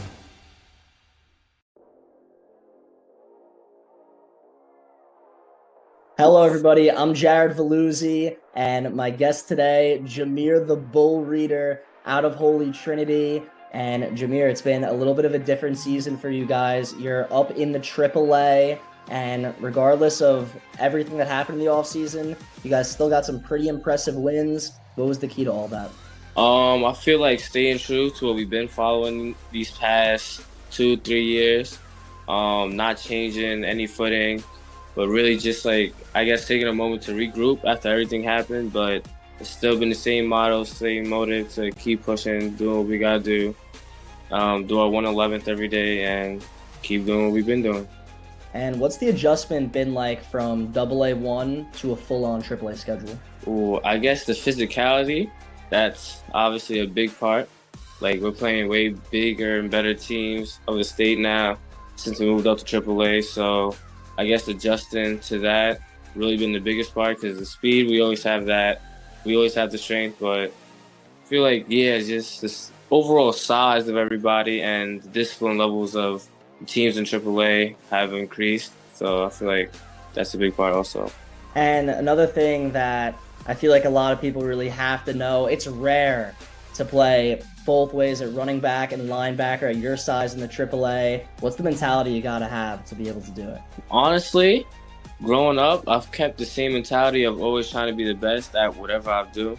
So even in youth, I played linebacker and running back growing up. So honestly, I've just took what I've learned from those days and recouped it up with everything I learned from my high school days, and really just stayed on the same track and keep doing what I've been doing. And the way I introduced you into this interview was your nickname, The Bull. I mean, how'd that come about? It's one of the best names in all of high school football. Talking about my youth days, I got to give it to my coach, Eustace. When I played for my Freeport Red Ravens, I was bigger than everybody else, as surprising that sounds. So all I literally done was run through people. They just hand me off the ball and they let me go to work. Stiff arm, truck. So the bull really came from that, since I was really a downhill back. So that's how it all came about. Yeah, well, you're still definitely the bull here on the varsity level. And now we'll get into some rapid fire questions. After a big win, what's the first song that you turn on? The real go-to is Dreams and Nightmares. I feel like everybody know when that song comes on, everybody gets hyped. And Yeah, no, that gets everyone amped up. And right now, what's a TV show that you just love to binge? Ooh, I'm a big anime guy, so a lot of people might not know this about me, but Death Note, I just finished binging that not too long ago. So that's probably my top show. That's awesome. And who's your pick to win the Super Bowl this year? Oh, Super Bowl. See, me, I'm a Packers fan, but dealing with reality, I don't think we're going to win the Super Bowl. So leaning towards probably the Chiefs or the Eagles, two stacked teams. Yeah, no, those are two definitely safe picks. And finally, what's your favorite sports movie character of all time? Probably Bobby Boucher from Waterboy. His whole character and demeanor and everything is just so funny, and I feel like, I don't know, it's just always rang with me ever since I first watched it. Yeah, it's one of the best movies of all time. I could definitely agree with you on that. Well, Jameer, thank you so much for your time. I really appreciate it. Everyone, thanks for watching. Back over to you guys. Inside the 10 to the end zone. Oh, he's got a wide open receiver. AJ Duff.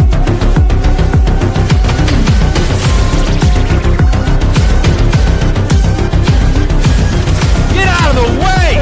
Dante Torres! The end zone. Touchdown. 10-5 touchdown.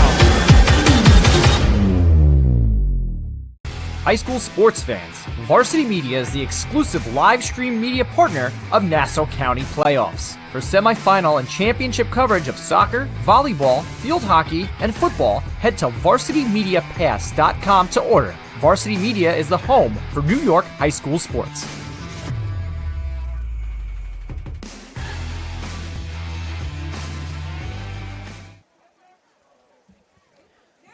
We welcome you back to Holy Trinity High School halftime here, and the Titans with the slimmest of leads, 3-0 over St. John the Baptist. Dylan Butler, Mike Hungerford, our entire Varsity Media crew with you here, braving the elements. It is a rainy day here in Hicksville.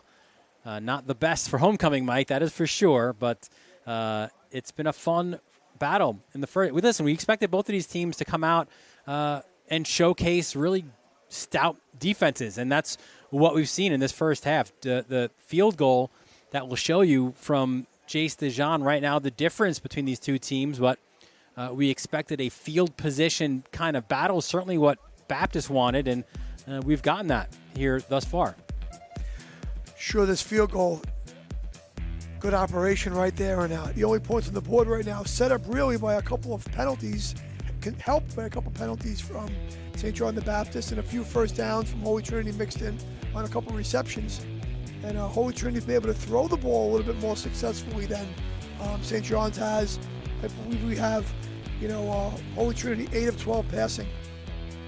And getting Reeder involved was a big key for the Titans, but again, it's a really good defense, and it's been multiple players as well. We shouted out Skoda a few times, Brandon Maloney as well. Zaire Grant had a big tackle for the Cougars. So it's a lot of different players there, but it's hard to get 27 going when there's such a great pursuit to the football like this. Yeah, they've struggled to run the football, Holy Trinity, and a lot of players in the box, obviously. So they turned to the passing game, and they threw a couple nice downfield balls, one to Simpson, I believe, and got a big first down.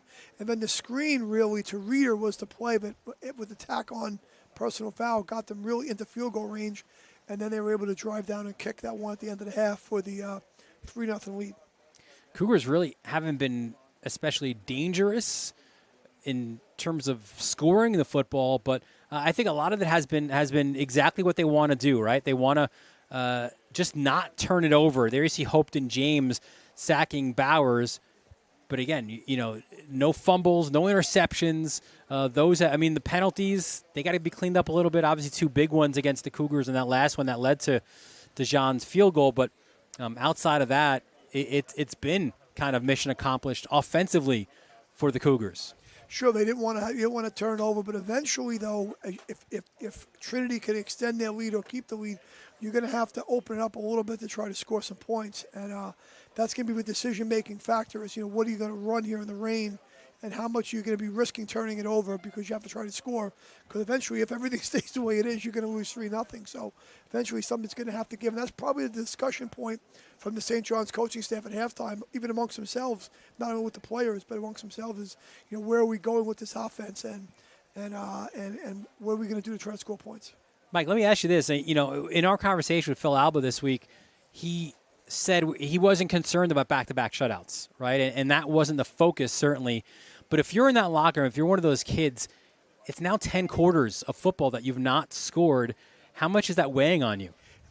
I think eventually it has to, because it's just human nature as an athlete, to what are you doing? You're trying to be successful, right? And no matter what the coach keeps telling me, when we haven't really been successful, I feel like the Giants a little bit right offensively at times a little bit. But they have to eventually say, what are we going to do to turn the tide and get some points on the board and get back.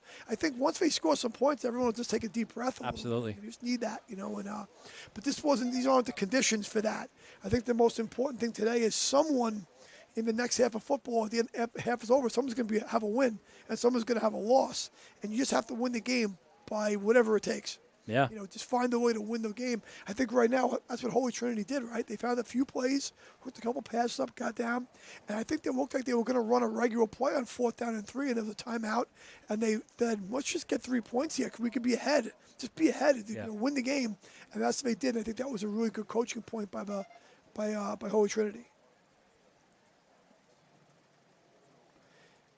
Raynone and Roy there connecting. But again, that's the thing. Like those big plays that Trinity has really sort of stamped themselves on the map on Long Island and throughout this Catholic Football League, where they're known for those 25-plus yard plays, those big, long touchdowns. They've not been had here, and a lot of credit certainly has to be due to that St. John the Baptist defense. Sure, they've certainly done a good job taking away the run and also being able to cover the pass. So they're pretty consistent. The short passing game, though, for the Holy Trinity kind of came alive in the last 4 minutes of that half to get a couple first downs and drive them down the field. Busy stretch coming up for us on the Varsity Media Sports Network. 6 big broadcasts. Football. Friday Night Lights, you and I will be out at Smithtown West. Hills West, Smithtown West, 2 really good quarterbacks there as well. That should be a fun one. A couple great receivers, too. A couple great receivers as well. At around the same time, it's Southside at that great facility, Plain Edge. Who's the top dog in Nassau Conference 3? Big question there.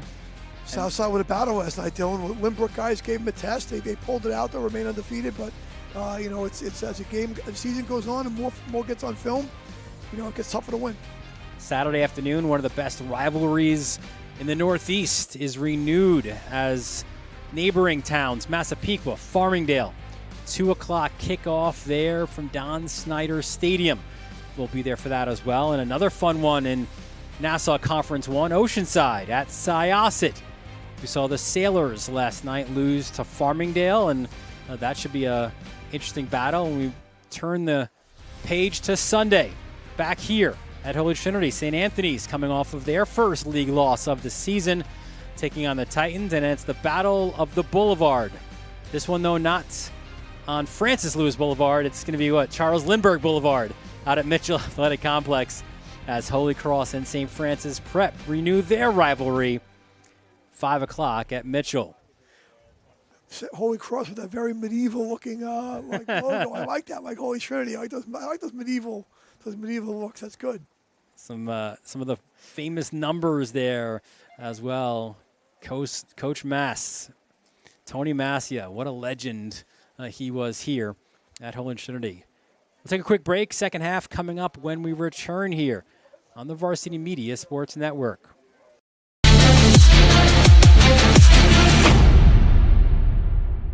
At Catholic Health, when we see our island, we see extraordinary life. The most extraordinary of which is you. It's because our Catholic faith places the highest value on people. All people. It's the inspiration for our exceptional medical care with unmatched compassion. And it's why at Catholic Health you're more than a patient. You're someone's family, best friend, and a neighbor to us all. Long live Long Island.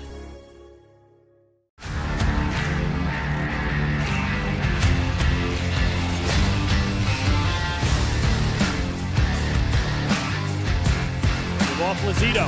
He's got a seam. Still on his feet. Shaking to the end zone. Touchdown.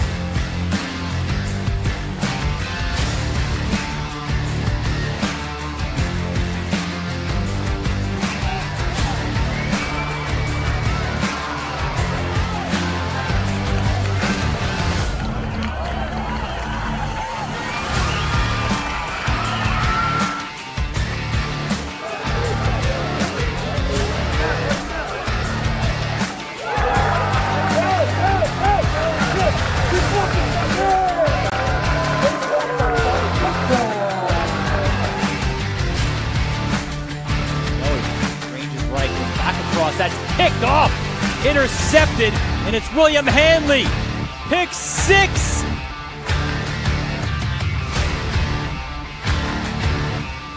Off the timeout. Wesley keeps himself to check that. That's Josiah Brown in the Wildcat in the open field, still on his feet. Look at Josiah Brown go, the future Nittany Lion. Touchdown.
Did you know Varsity Media now offers action photography for all sporting events? Available for individuals or teams, we'll send dedicated photographers down to field level to capture your best moments. Our rates are affordable and our photos will leave you with lasting memories for a lifetime. Contact us today, mention this ad, and get $25 off your first order. Email ben@varsitymedia.net or call 516-403-2050.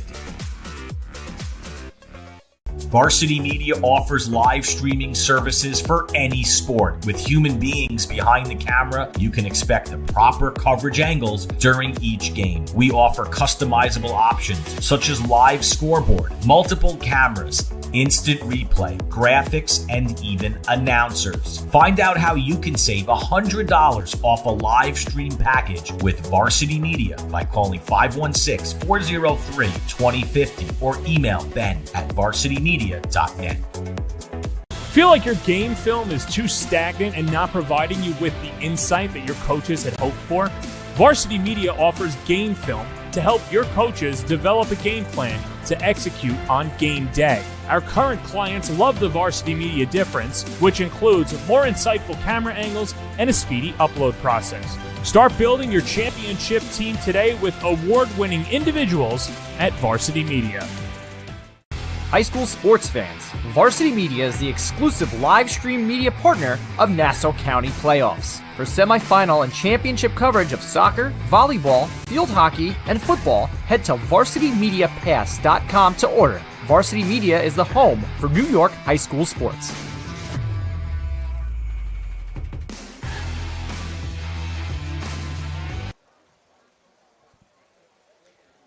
Welcome back to Holy Trinity. Dylan Butler and Mike Hungerford, the entire Varsity Media crew. The Cougars have made their way to the visiting sideline, and the Titans are making their way out from the locker room after this extended halftime. You kind of feel for the cheerleaders in the kick line like they practiced all week, and I think the conditions just didn't lend themselves to halftime festivities here as the Titans making their way back out against the Cougars. And listen, again, we mentioned at the Open, two teams really looking to turn their fortunes around, and both with some high aspirations in the second half of the season. Sure, I mean we're on towards the back end of the season now, right? We're on the final 2/3 of the regular season for a lot of these teams, and what can they do to change the tide of fortunes a little bit for the rest of the year?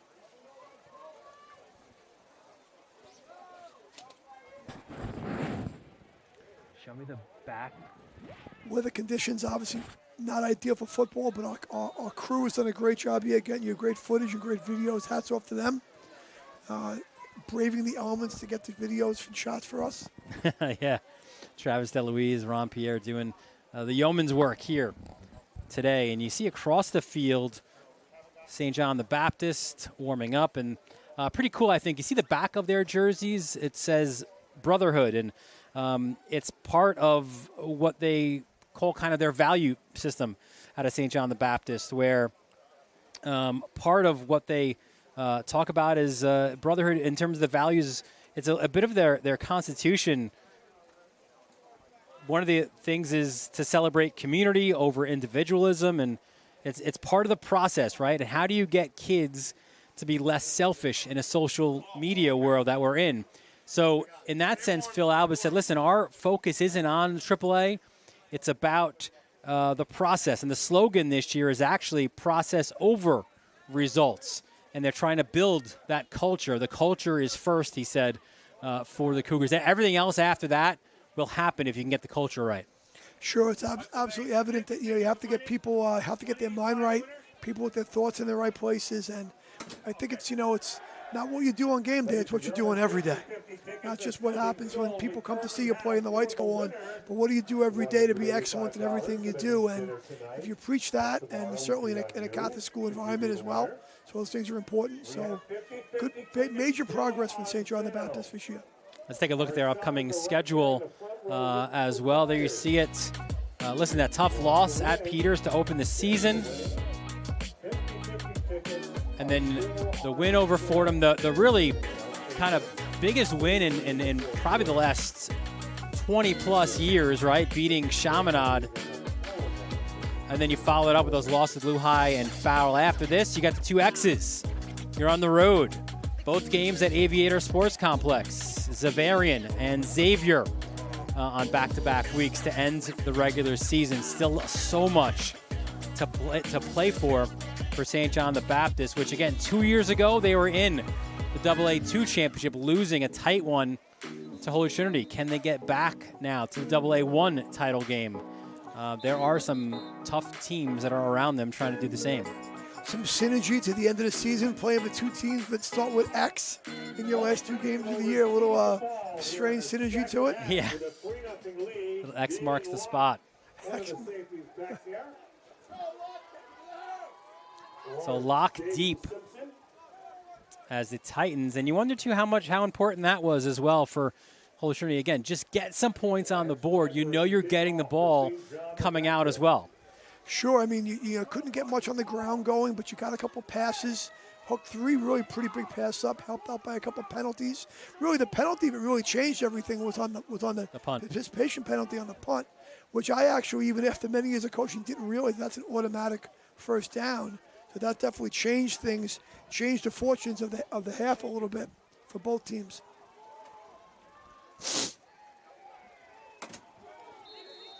So here we go, Cougars. Lance Myberg kicking off. A line drive kick, takes a bounce, fielded at the 7-yard line. There's Locke. Hit hard at the 20. Not much there on the return for the Titans. Locke had a good first cut right there, but he got caught up by the pursuit, and they got him on the ground. Good job there by the kickoff coverage of St. John the Baptist. So 1st and 10 from the 20-yard line for the Titans.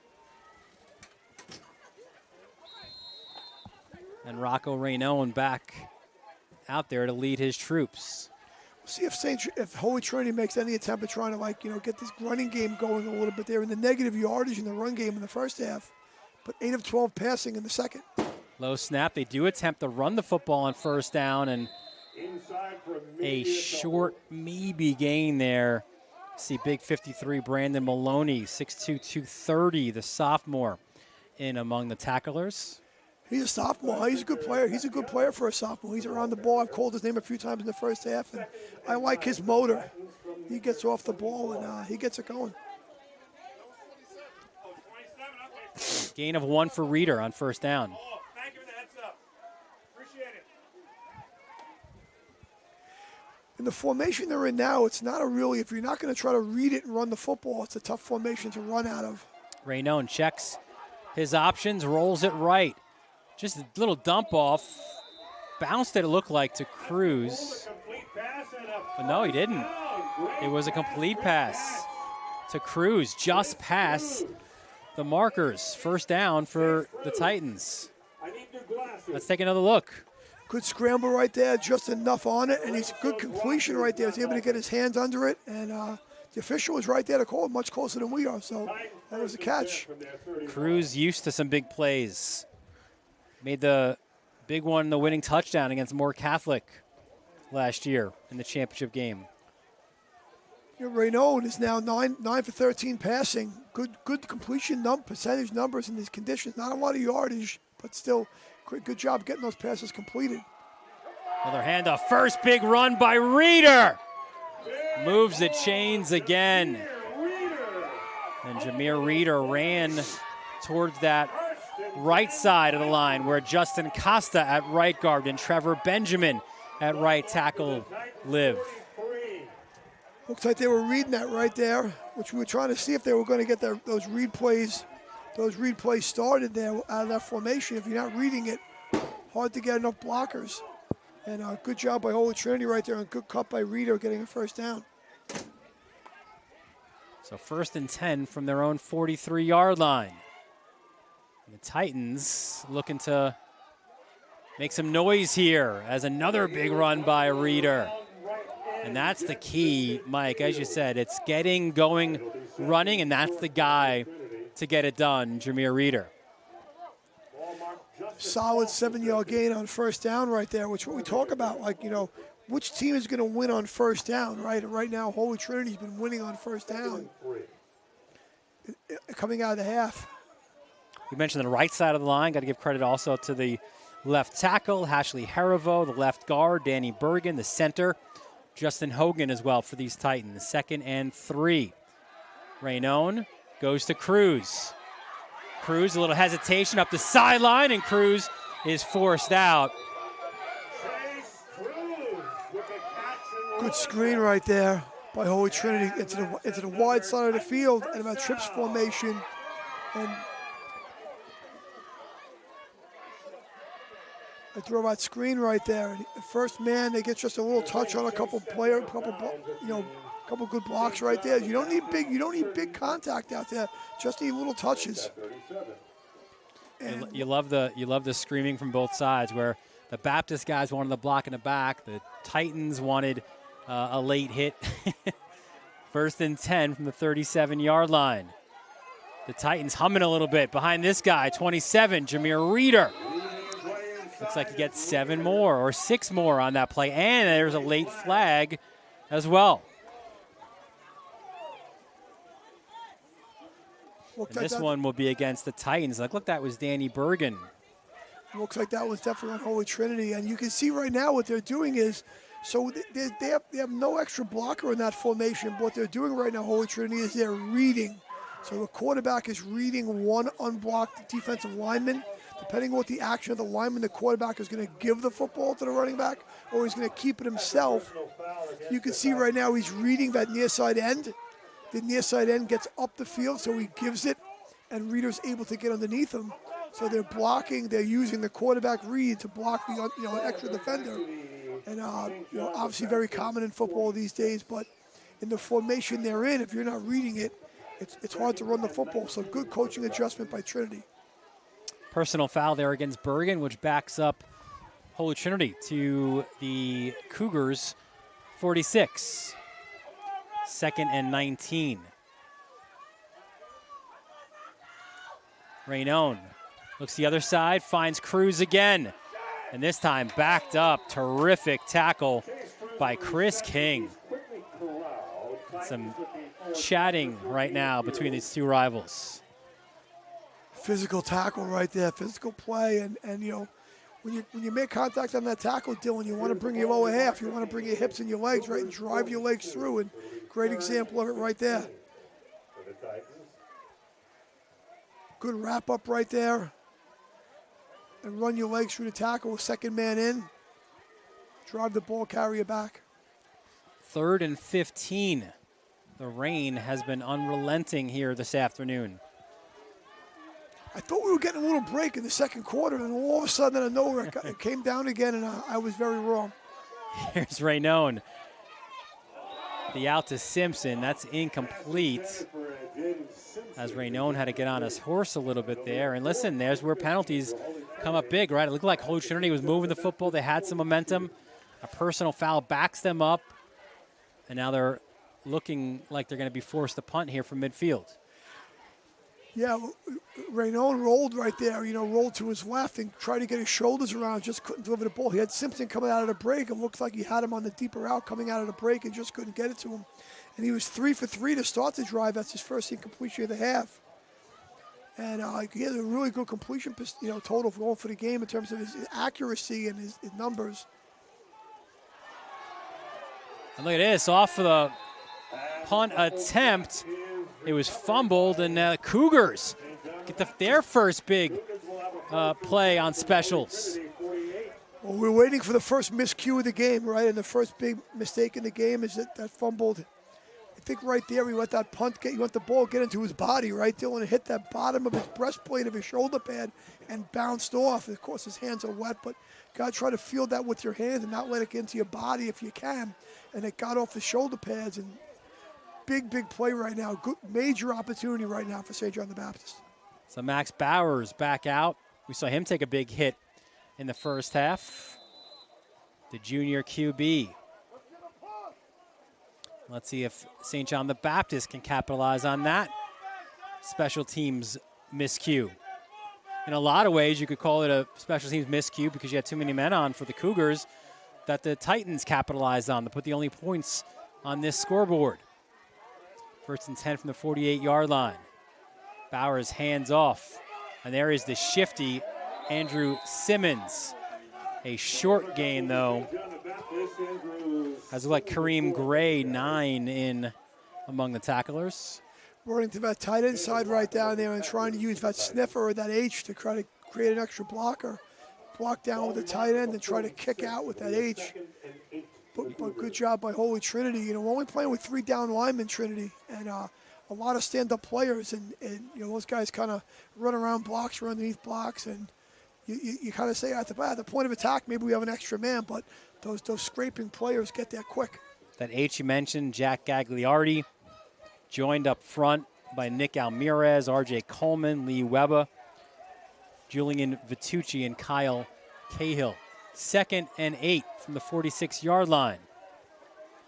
Bowers will again hand off, and look at this. It's your boy Skoda getting downhill, getting to about the 40, which sets up a 3rd and 2. Skoda playing a little offense too. We thought we would see this, and Phil Alba talked about it last week, getting some of his linebackers. Because again, you can't have Simmons go 30 carries every game, not in the Catholic Football League. So we saw some Rains, now we see some Skoda. Might see some Jovan Bonilla as well. 3rd and 2. Another handoff. Skoda again bounces off the first. He will not, though, get enough. And this will be an interesting decision for Phil Alba. It'll be a 4th and about 1. Skoda, that RB/LB, right? You love that when when you hear about a team's got a good player. And now Rains comes out. 9. Now he could be that sniffer you mentioned with Gagliardi coming out. Again, they capitalized on the hard count in the first half. But this is one, you know, I always think, listen, you're telling your guys, you're putting confidence in your guys, right? We can get this yard. Definitely make the offensive line believe, but a lot of time right now is Cox getting a little short. They got to move along here a little bit. 4th and 1. Reigns in motion. It's Wheat. Gets the handoff. Wheat takes it himself and a first down for the Cougars. There was leakage up front. We had to do a little dancing in the backfield to avoid a blocker, but a would-be tackler right there, but he gets through. Fake the motion, put 2 up inside. It's a little quarterback, insert zone ISO play right there using 2 blockers. It's a big play by Mike Wheat. He'll stay in at QB. 1st and 10 from the Holy Trinity 33-yard line. I think this is the drive for St. John the Baptist right here. They got great field position. And Wheat, plenty of time, gets the pass off, goes over the middle. It's tipped, intercepted. The ball was tipped, and Jaden Locke, his 2nd interception of the year. A huge play for the Titans. He had that deep ball on lockdown right there. I liked it. Eventually, you knew St. John may take the Baptist may take a shot. Double coverage right there. You saw Cruz got the first piece of that, and Locke with the INT, the junior, the 2nd pick of the year. And when we spoke with Chris Hart, it says our secondary is the strength of this team, showing it there on a big play. The first turnover by St. John the Baptist this afternoon. So 1st and 10 from the 20 now for the Titans. Raynone under pressure, look out! And Skoda, and this is going to be a helmet-to-helmet, I think, on Skoda. Maybe a face mask. Nice defensive play by St. John the Baptist. No, it's going to be head-to. I saw Chris Atchison, you see there making the call. Unfortunate for St. John's right there. They had a good defensive play right there on 1st down off the pass. And you see Skoda leading with his head on that play, so this will be a personal foul against Skoda. So another 15-yard variety. Unfortunate right there for St. John the Baptist, and quite fortunate for Holy Trinity getting those yards right there. I think right now the penalty yards and the game yards are pretty close on both teams. The personal foul on St. John the Baptist. So Raynone gets the call from offensive coordinator Rocky Butler. So no relation, by the way. I think that was from the spot. So it's going to be a 1st down again. But the ball doesn't really move too much. Start over.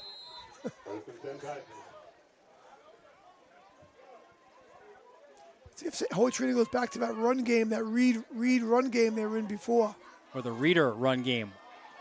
Raynone over the middle, and that's intercepted. Calajero Rosado with the pick. Cujo comes up big. I love that. That's a great nickname. That's a great nickname, Cujo. I love it. So they had the trips to the field right here, and they ran one of the inside receivers across the on a deep drag, and they cleared out the single receiver side, but a good drop by the aforementioned Cujo and a great interception. Calajero Rosado. Huge play, and what a response there as well, defensively, right, from the Cougars. I think Holy Trinity had like a little turnover down kind of thing. We're going to put a ball up here and see if we can, catch him napping a little bit, playing the run a little too hard, and a great interception. And you can see him on the sidelines all fired up. Gotta love high school sports. What's better than that, right? This has been a fun one, man. It's low scoring, obviously, but so much between the lines a little bit here for these two teams. So here we go. Cougars 1st and 10 from the Titans 35-yard line. Reigns in motion. Wheat gives it to Reigns. The big fella, Reigns, cuts it to the outside. And number 9 is tackled by number 9 as Kareem Gray makes the tackle. They had a little inside run blitz coming. It looked like they had a creeper coming up there on the inside. They were able, by running the jet sweep, they were able to run around it. Good play call and a good start for St. John's on first down, getting 5 yards. Rain's a guy who came into this one 8 carries, 71 yards and a touchdown. Obviously Simmons the main guy, but now we see Skoda back there. So you want to try to keep your featured back. As here's Wheat keeping it, read well defensively. And you see Darian Oliphant making a tackle there at 24. See a little ball fake in there. They had 2 backs to the right. They had a man in motion. They ran back away from the motion. And I don't know, sometimes you just gotta, you have Skoda in there and you have Bonnie in there. Like, let's run behind our 2 linebackers and see what we can get. 2nd and 7 from the 32-yard line.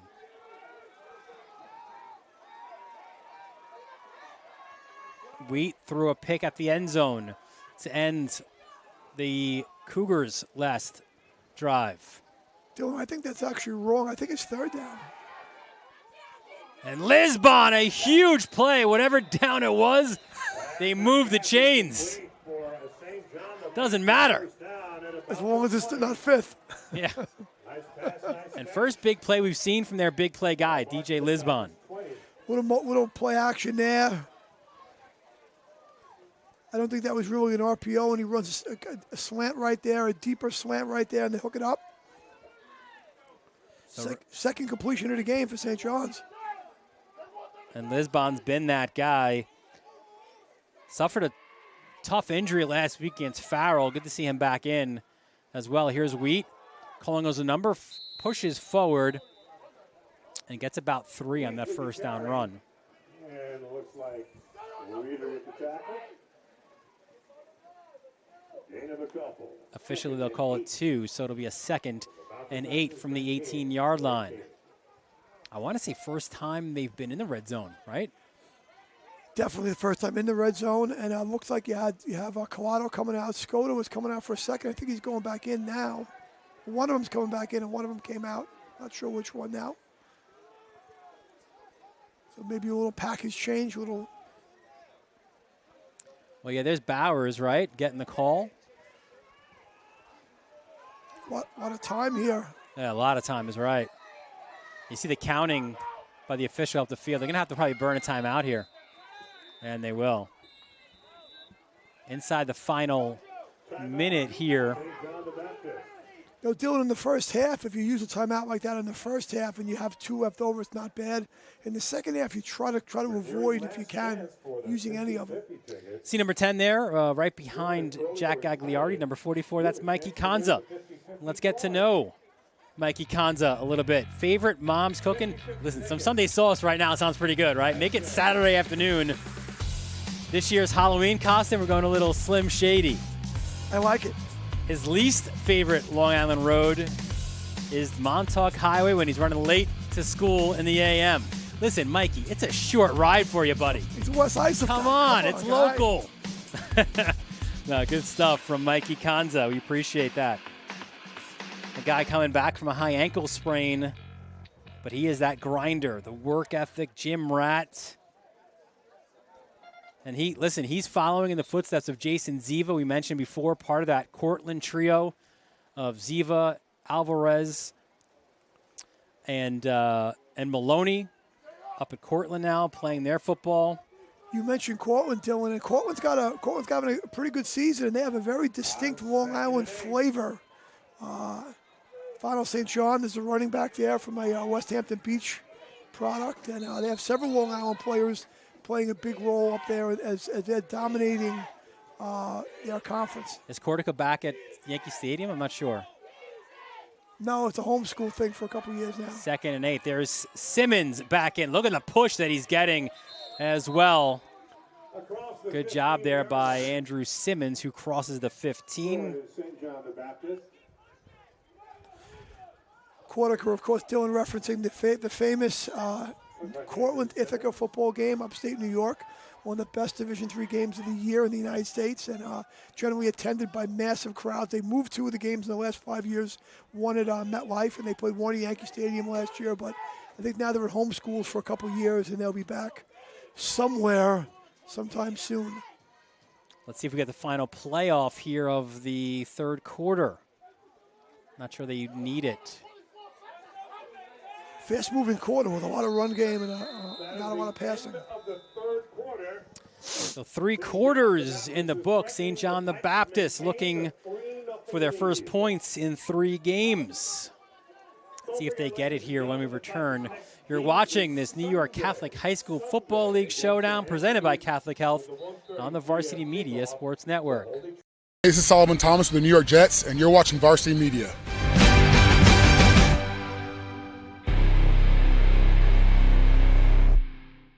At Catholic Health, when we see our island, we see extraordinary life. The most extraordinary of which is you. It's because our Catholic faith places the highest value on people. All people. It's the inspiration for our exceptional medical care with unmatched compassion. And it's why at Catholic Health you're more than a patient. You're someone's family, best friend, and a neighbor to us all. Long live Long Island.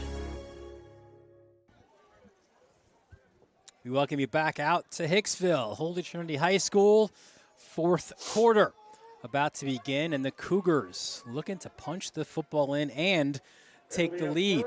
Dylan Butler, Mike Hungerford, the entire Varsity Media crew here with you for homecoming here at Holy Trinity.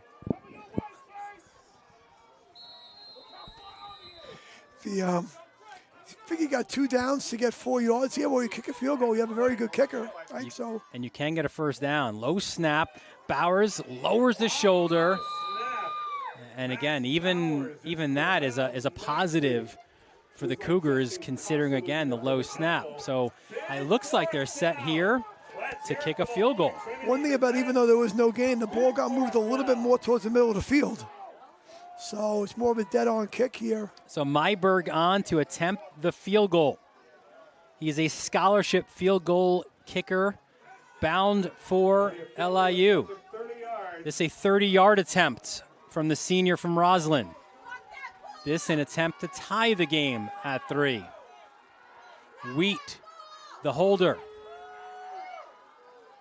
Ooh, look at this emotion here. The lefty kick by Myberg has plenty of distance, and it is good. Myberg nails it. A 30-yard attempt to give the Cougars a tie. And their first points now in nearly 3 games. Good-looking lefty kick. He didn't even really follow through that much, and the ball went flying off his foot. That would have been good from 45. Yeah, LIU knows what they're getting there from Myberg, that is for sure. He currently calls St. John the Baptist home. Let's take a closer look at St. John the Baptist. Established 1966, their student-to-teacher ratio is 16-1. Some terrific athletic representation from their famous alums. Logan O'Hoppe played with the Angels this year. Chris Wingert, Mike Petke, former MLS guys as well. Wingert now an agent with Rock Nation, and Petke does some broadcasting as well. Former New York Red Bulls coach, former legend as well, back when they were called the Metro Stars.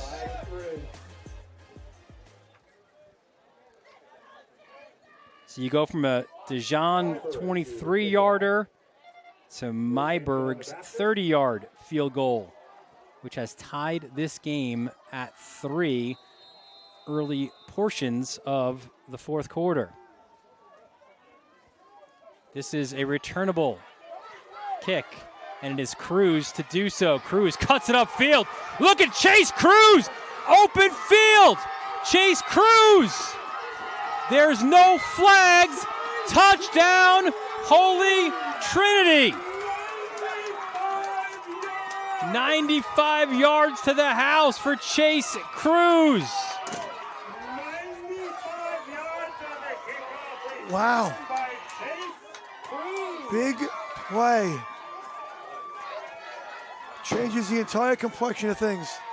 And the Titans have grabbed a 9-3 lead.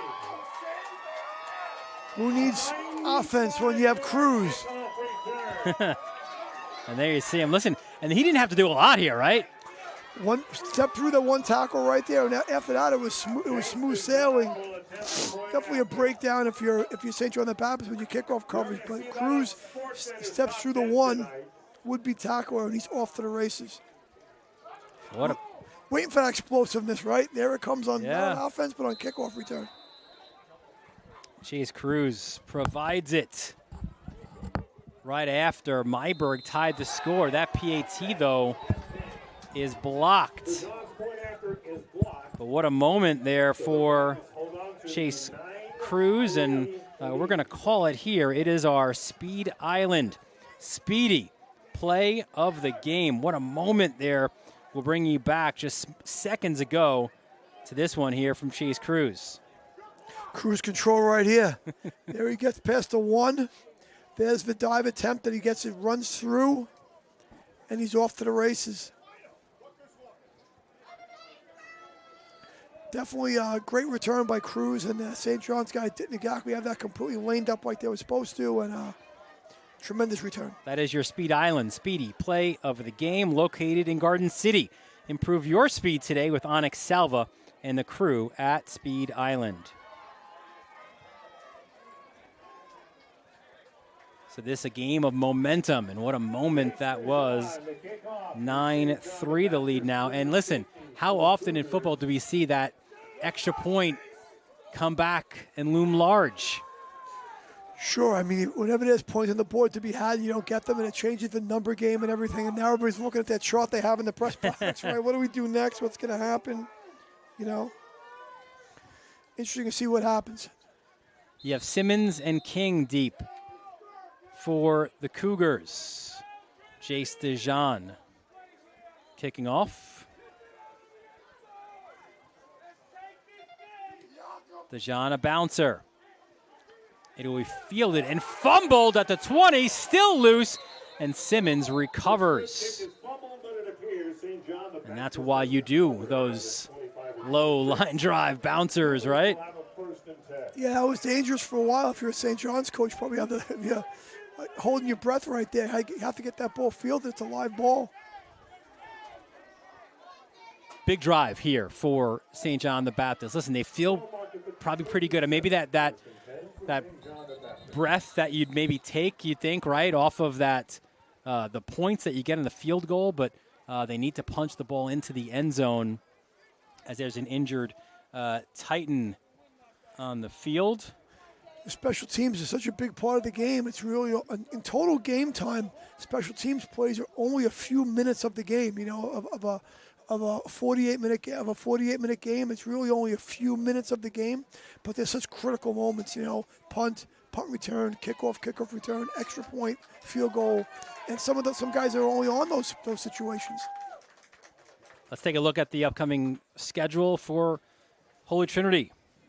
Doesn't get any easier from this portion on. You see that big win at LaSalle Academy, an emotional win again. Kamal Roy exiting the program just a day before that one. So big road win at Rhode Island, and then you beat Xavier. You lose to Immaculata, part of that battle of the bridge. And listen, even that Stepinac game, you see on here it says 40-20. They were right there as well on that one. After this, St. Anthony's here. And then you're home for St. Francis Prep as well. So the positive for the Titans is you close out your regular season right here on your home field, and then you battle for those playoff positions in the AAA. Absolutely. It's all about positioning yourself for a matchup in the playoffs and who you're going to get in the first round and how it's going to go. You're home, you're away. All big factors. 1st and 10 from the 27-yard line, the Cougars' own 27-yard line. Wow, what a fortunate bounce there for Simmons. That was not planned, but Simmons, it scripts well there for the Cougars. What a run there on a botched play. That was just a crazy play after crazy play here going on. Telling you. It's like we practiced, the coach. Exactly. Simmons, put that in the playbook. Phil Alba.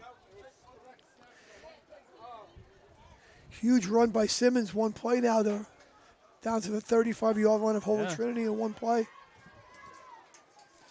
That's more yards than they had the whole first half. So, yeah, we kind of figured the game would open up at some point, Dylan.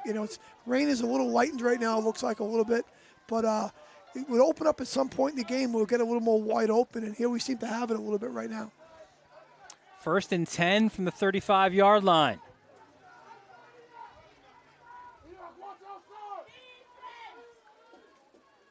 Bowers rolls right. He's got blockers there. It's a short gain. Followed big Julian Vitucci, number 65, the right guard, transfer from Islip, 6', 300-pound junior. Yeah, he ran to that. They had the bunch formation into the boundary, and they ran quarterback into the boundary there, trying to get a little numbers advantage right into the boundary.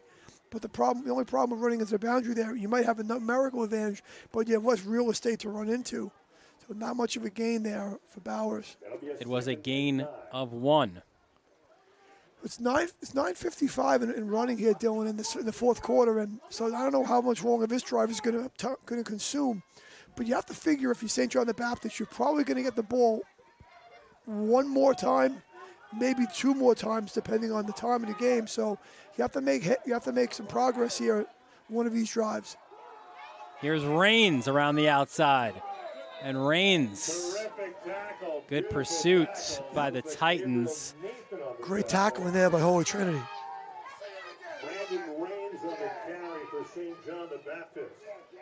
It'll be 3rd and 7. And we're seeing, too, the Cougars. We saw this against Farrell, and it's on purpose.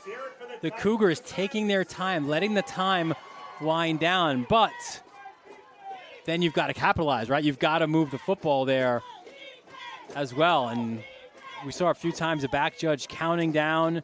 He's checking his watch now as well. Sure, in high school football, most plays don't have a visible play clock, so the official is keeping it, track visibly for the last few seconds. Here's Skoda now, same play. Behind Vitucci, Lucas Skoda!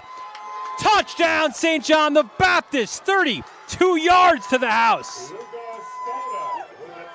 My man Slash, there he is, RB/LB for the score.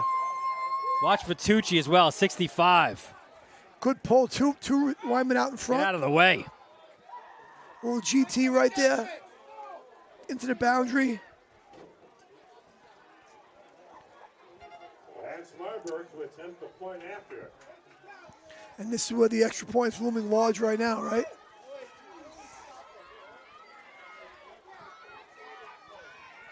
So again, Wheat is your holder. And Myberg, the lefty kicker, trying to give the Cougars the lead. Snap is good. Kick has plenty of distance. And the Cougars have taken a 10-9 lead. Excellent operation right there for the St. John the Baptist on a cold, rainy day here in Long Island. Its hands are wet, ball might be a little wet, and snap, hold, kick, very smooth. So good stuff there from the Cougars, who take the lead, and a guy who plays a big part of both the offense and the defense for Holy Trinity is Justin Costa. Let's meet the big man right now. His favorite Halloween candy is Starburst. I'm not with you, Justin. Like a Twix, little like mini Snickers maybe. Reese's. Yeah, Reese's, good call there. Funniest teammate, Jaden Simpson. 3 famous people he wants to invite to dinner. Drake, Rod Wave, Ice Spice. We can make the Ice Spice thing happen, can't we? Well, we might have a little juice for Ice Spice, I think. Right? Maybe. Yep. Her brother's the QB. Gaston at Iona Prep. Justin, we're going to work on that. I don't know if we can get Drake there, but we could probably get Ice Spice. Drake's going to be a tough call, but he's an interesting guy, Drake. He'd be a good guy. Maybe Ice Spice can work that out then. If we can get Ice Spice there, that's the key. Ice Spice Drake? Or Ice Spice Drake? So let's see. Myberg, this time a short one. fielded and fumbled. Recovered, look out. That was a live football for a moment, and the Titans recovered. Like the decision there by Baptist. You're not going to go long that. You don't want it on the 95-yard kickoff return, and you nearly got the football back. Yeah, it's, you kick it deep again. You're like, oh, here we go. Let's do it again. There he is. There's Big Justin. We appreciate his input. He's the second one of these that we've done with a get to know who's gone the starburst route. I don't get it. Kids these days. Tough candy choice. I'd even go Sour Patch Kids over that. I mean, you don't really get that, I guess, for Halloween, right? It's an open. So here we go. First down for the Titans from their own 21-yard line. What happened here? Botched snap, recovered. Not the way you want to try to drive if you're Holy Trinity. Down 1. Cougars looking to bounce back off of back-to-back defeats to Lehigh, as well as Monsignor Farrell. I mean, both these teams still are going to play more games after this game today, obviously, right? And the season is by no means over, but it just has to feel like it's one of those. Whoever loses, it's really a gut check kind of a situation, and a tough loss.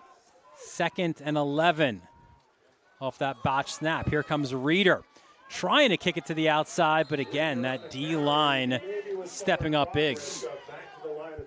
Skoda right around the ball again. And on man 53, Brandon Maloney.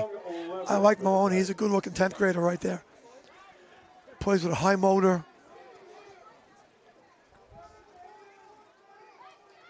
Third and 12 now.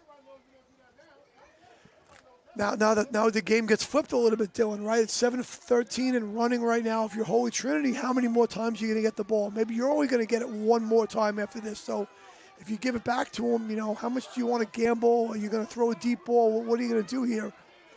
Trips right. Raynone runs that way. Look out. Skoda's right there. And Skoda with the sack. Skoda and Bonilla.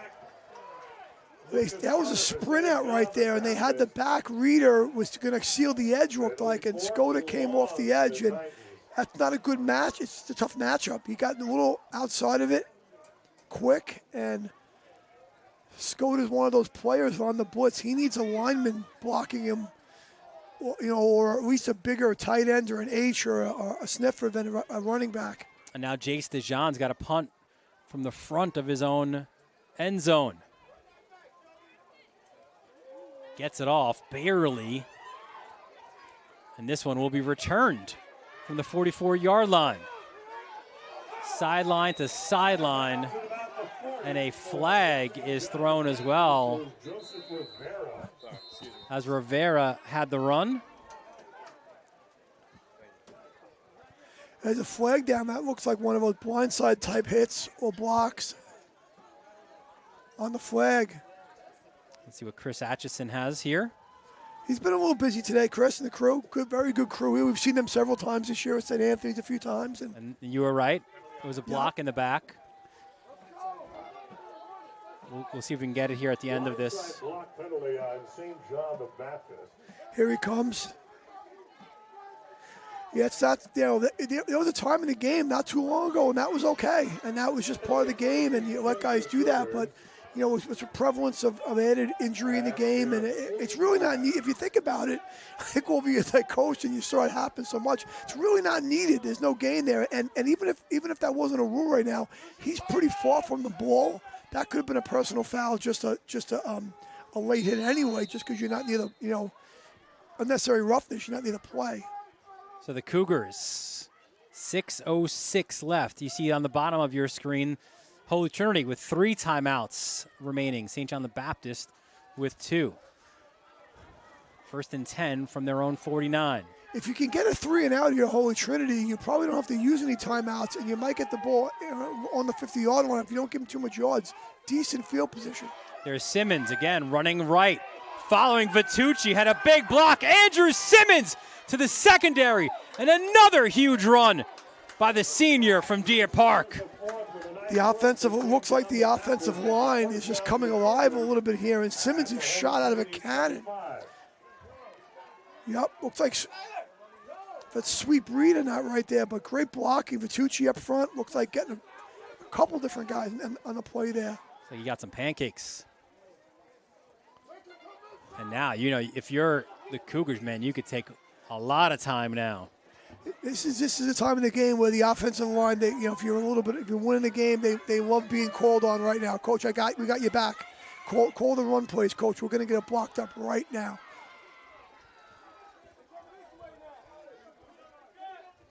Skoda to the outside. Wisely cuts it in. You can see the Titans trying to push him out, but the tackle was from inbounds, which will keep this clock going. Good run, good tough running there by Skoda.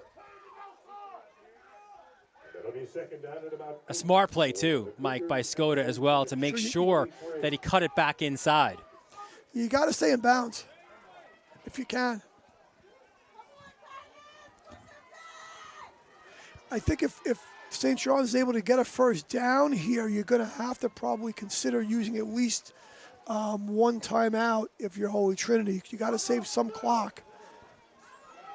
The good news is you have the ability with those playmakers to score pretty quick. It just doesn't happen today. So you got to give yourself some time. 2nd and 8 for the Cougars. Oh, and again, a jump from the defensive line. And like you said, when the offensive line is starting to win those battles, you get antsy, right? Sure. As defensive lineman. Absolutely, and it's not just enough right there. Just get across, and you're right by the football. Individuals, the individual D-line periods, right? What's the first thing we always do? Get off the ball, working on getting off the ball. There's the stick, right? The ball with the stick, with the snap count. Tough penalty. 2nd and 3 from the 18. At worst, Mike, I guess the worst would be a turnover, but we know Myberg's ability to kick the football. You could certainly get 3 here, if not 7, and certainly continue to kill this clock. Look at Bowers.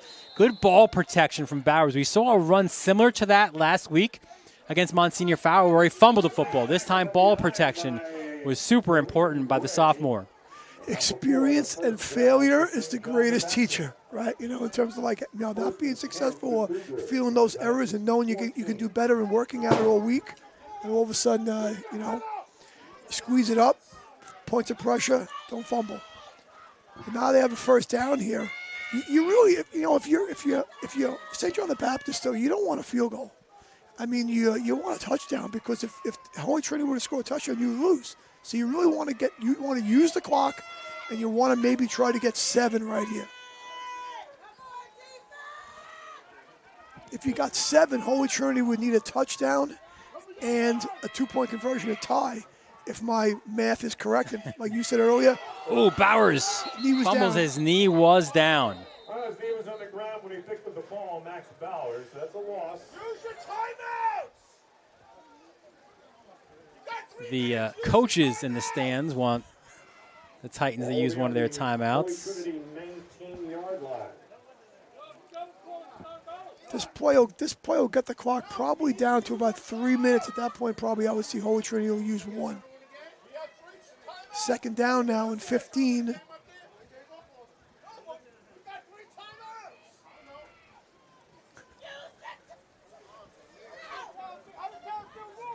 So here come the Cougars. Bowers gets the call from his sideline.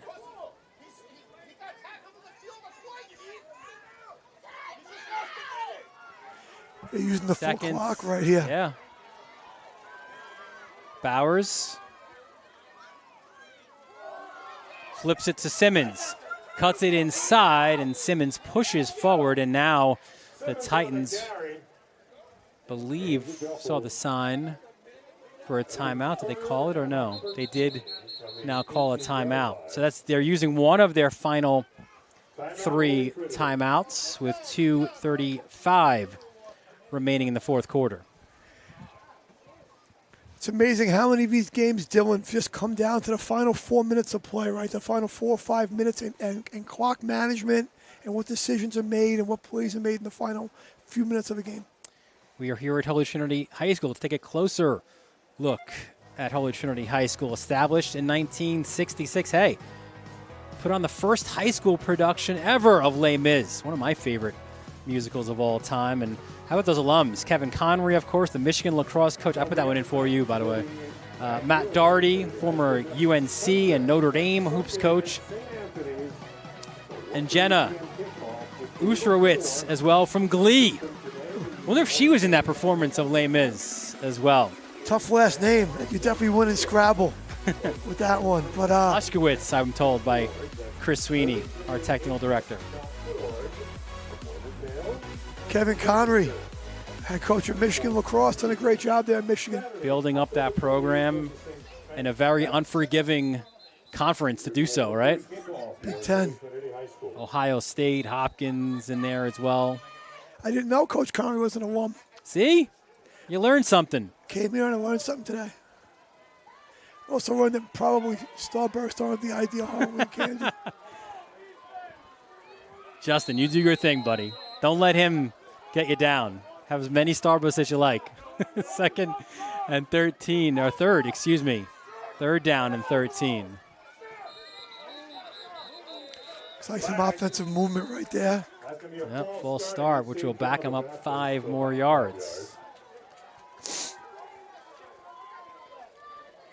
Not an ideal situation. If you're Trinity, you're making the field goal a little bit longer. You're on the left hash. Wouldn't be surprised here. Maybe they try to run the ball to the right to get in the middle of the field for a little bit of a better field goal angle. And maybe force the Titans to take another one of their timeouts then. Of course, the high school hash marks are a little bit wider than the college and pro hash marks, so kicking, is a little bit different. There goes Simmons, cutting it inside. Simmons is taken down at about the 16-yard line. Timeout called by the Titans, which will give them now one timeout remaining. Well, situation now becomes if they make the field goal, it's a 4-point lead. And a field goal, field goal's not enough. You have to need a touchdown to win the game. You can't tie with a field goal. That missed extra, blocked extra point is looming pretty large. Myberg, through these uprights, has kicked a 30-yard field goal. That tied the game early portions of the second half after Jace DeJean gave the Titans the early lead. 23-yard field goal for him late stages of the second quarter. Right after Myberg's field goal to tie it, Chase Cruz went 95 yards to the house.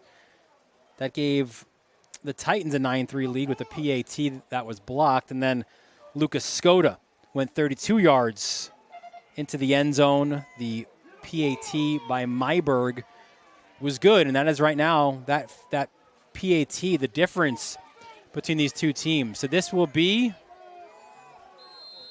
a 34-yard attempt for Myberg. Wheat the holder. Snap is there. Myberg gets the kickoff. There is a flag on the play. Offside on the defense. It's declined. Well, I think they stop it anyway, right? You have to. And there you see, so they can't. I guess he made contact.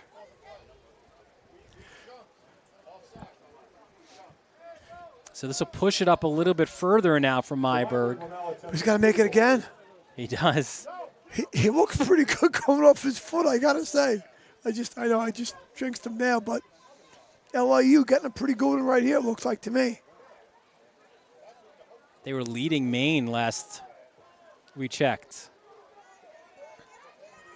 So this will be waiting for Wheat to put it down. Here we go. So it's a 29-yard attempt now.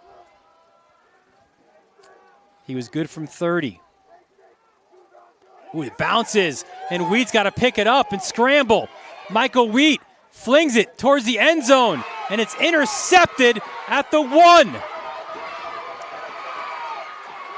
So look at this. Off the botch snap. Now the Titans have life. That field goal on the situation with the, offsides actually benefited Holy Trinity. Yes, it was. Yeah, I hear you. Talk about the penalty actually benefited Holy Trinity. And I guess they made contact on the offsides and it was blown dead, because if you don't make contact, the play could conceivably continue there. I'm a little confused at the adjudication of the rule there, but what a play by Holy Trinity.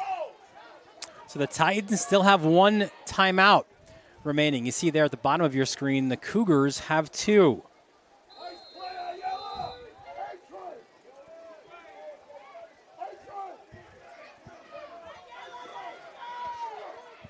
Ayala with the interception there for the Titans. 2-minute offense in effect for Rocco Rainone. Hands off Reader. Skoda meets him at the point of contact. Skoda's been coming off that wide side edge several times this game, and he's caused all kinds of havoc off that edge. Unblocked player, just bending down the line of scrimmage, unblocked. And when you don't block a player of his caliber, you're going to have a problem. So last timeout called by Holy Trinity. 2:04 remaining in this fourth quarter.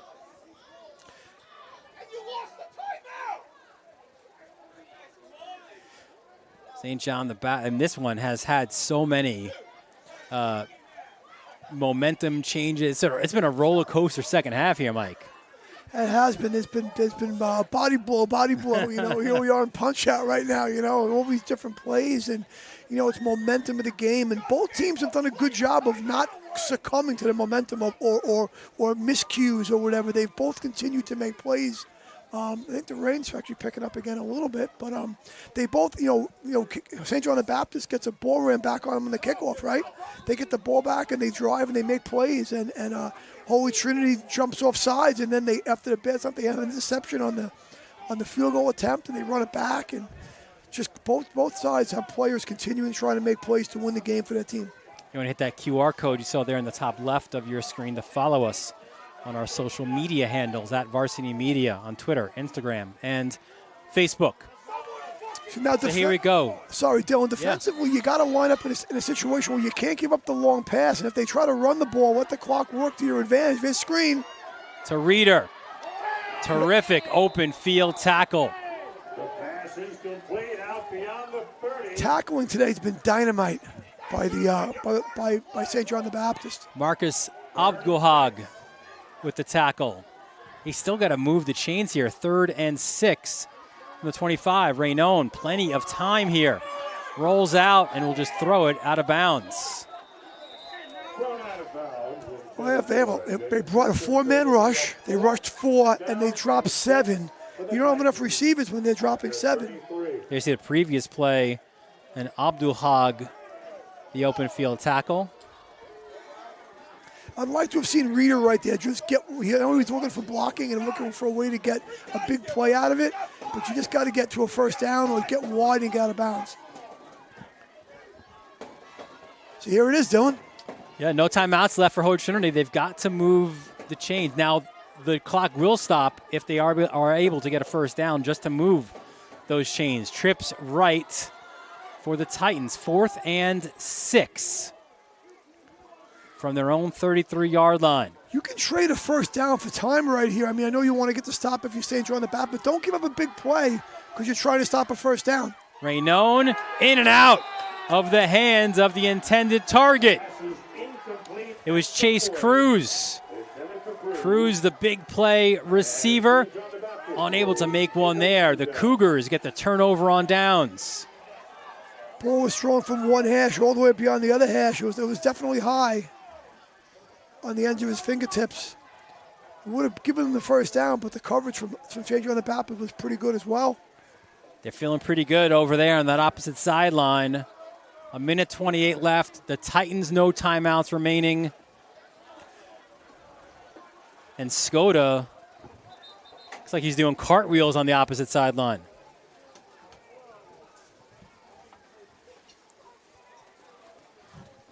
So with the emotions of the game right now are, roller coaster effect here.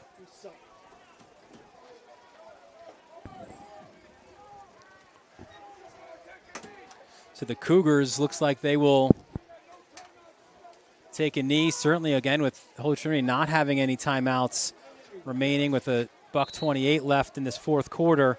And they will go victory formation. And Bowers takes the knee. Probably have to do it one more time. Dylan, probably take a second knee. Memo to Mario Cristobal in Miami. You can take a knee when you can. What a big moment here for St. John the Baptist. We showed you previously those last 5 meetings between these two teams. You have to go back to September 17th, 2019 for the last St. John the Baptist win in this series. That a 22-7 victory for the Cougars. I mean, tough, very, very tough. It was going to be tough either way. Then we mentioned it earlier in the broadcast from the beginning of the fourth quarter. Whatever team wins or loses, lose the game. It seems like one of those games, like a turning point game, maybe for the season. And St. John's gets the win. They got it out. And how about that bounce back for St. John the Baptist? Back-to-back shutout defeats to Lehigh and to Farrell. Both of those at home. They go on the road and they pick up a huge 10-9 win over Holy Trinity. St. John the Baptist improves to 3-3 and now 3-2 in the AA1 division. And the Titans, they now fall to 3-4 overall, 2-3 in the Catholic League with a wounded St. Anthony's team coming to Hicksville next Sunday. I don't think I know that Farrell has been coming on a little bit of late, but I really didn't see the St. Anthony's guys losing at home, coming at home, which very rarely ever happens to the Friars. So they'll probably become they'll come here next Sunday pretty fired up, I would probably imagine. They will, and we'll be here for that as well. That'll do it here from Holy Trinity High School. Big win for those Cougars, part of the Brotherhood, as they win this one 10-9. I want to thank our entire Varsity Media crew, our Brotherhood, our executive producer, Ben Turchin, technical director, Chris Sweeney. Of course, special shout out to Ron Pierre, Travis DeLuise, bringing you all those moving images in these really terrible conditions. Our intern, of course, Jared Veluzzi, my broadcast partner, Mike Hungerford, Dylan Butler, thanking you for joining us from Holy Trinity. And we look forward to seeing you next time right here on the Varsity Media Sports Network.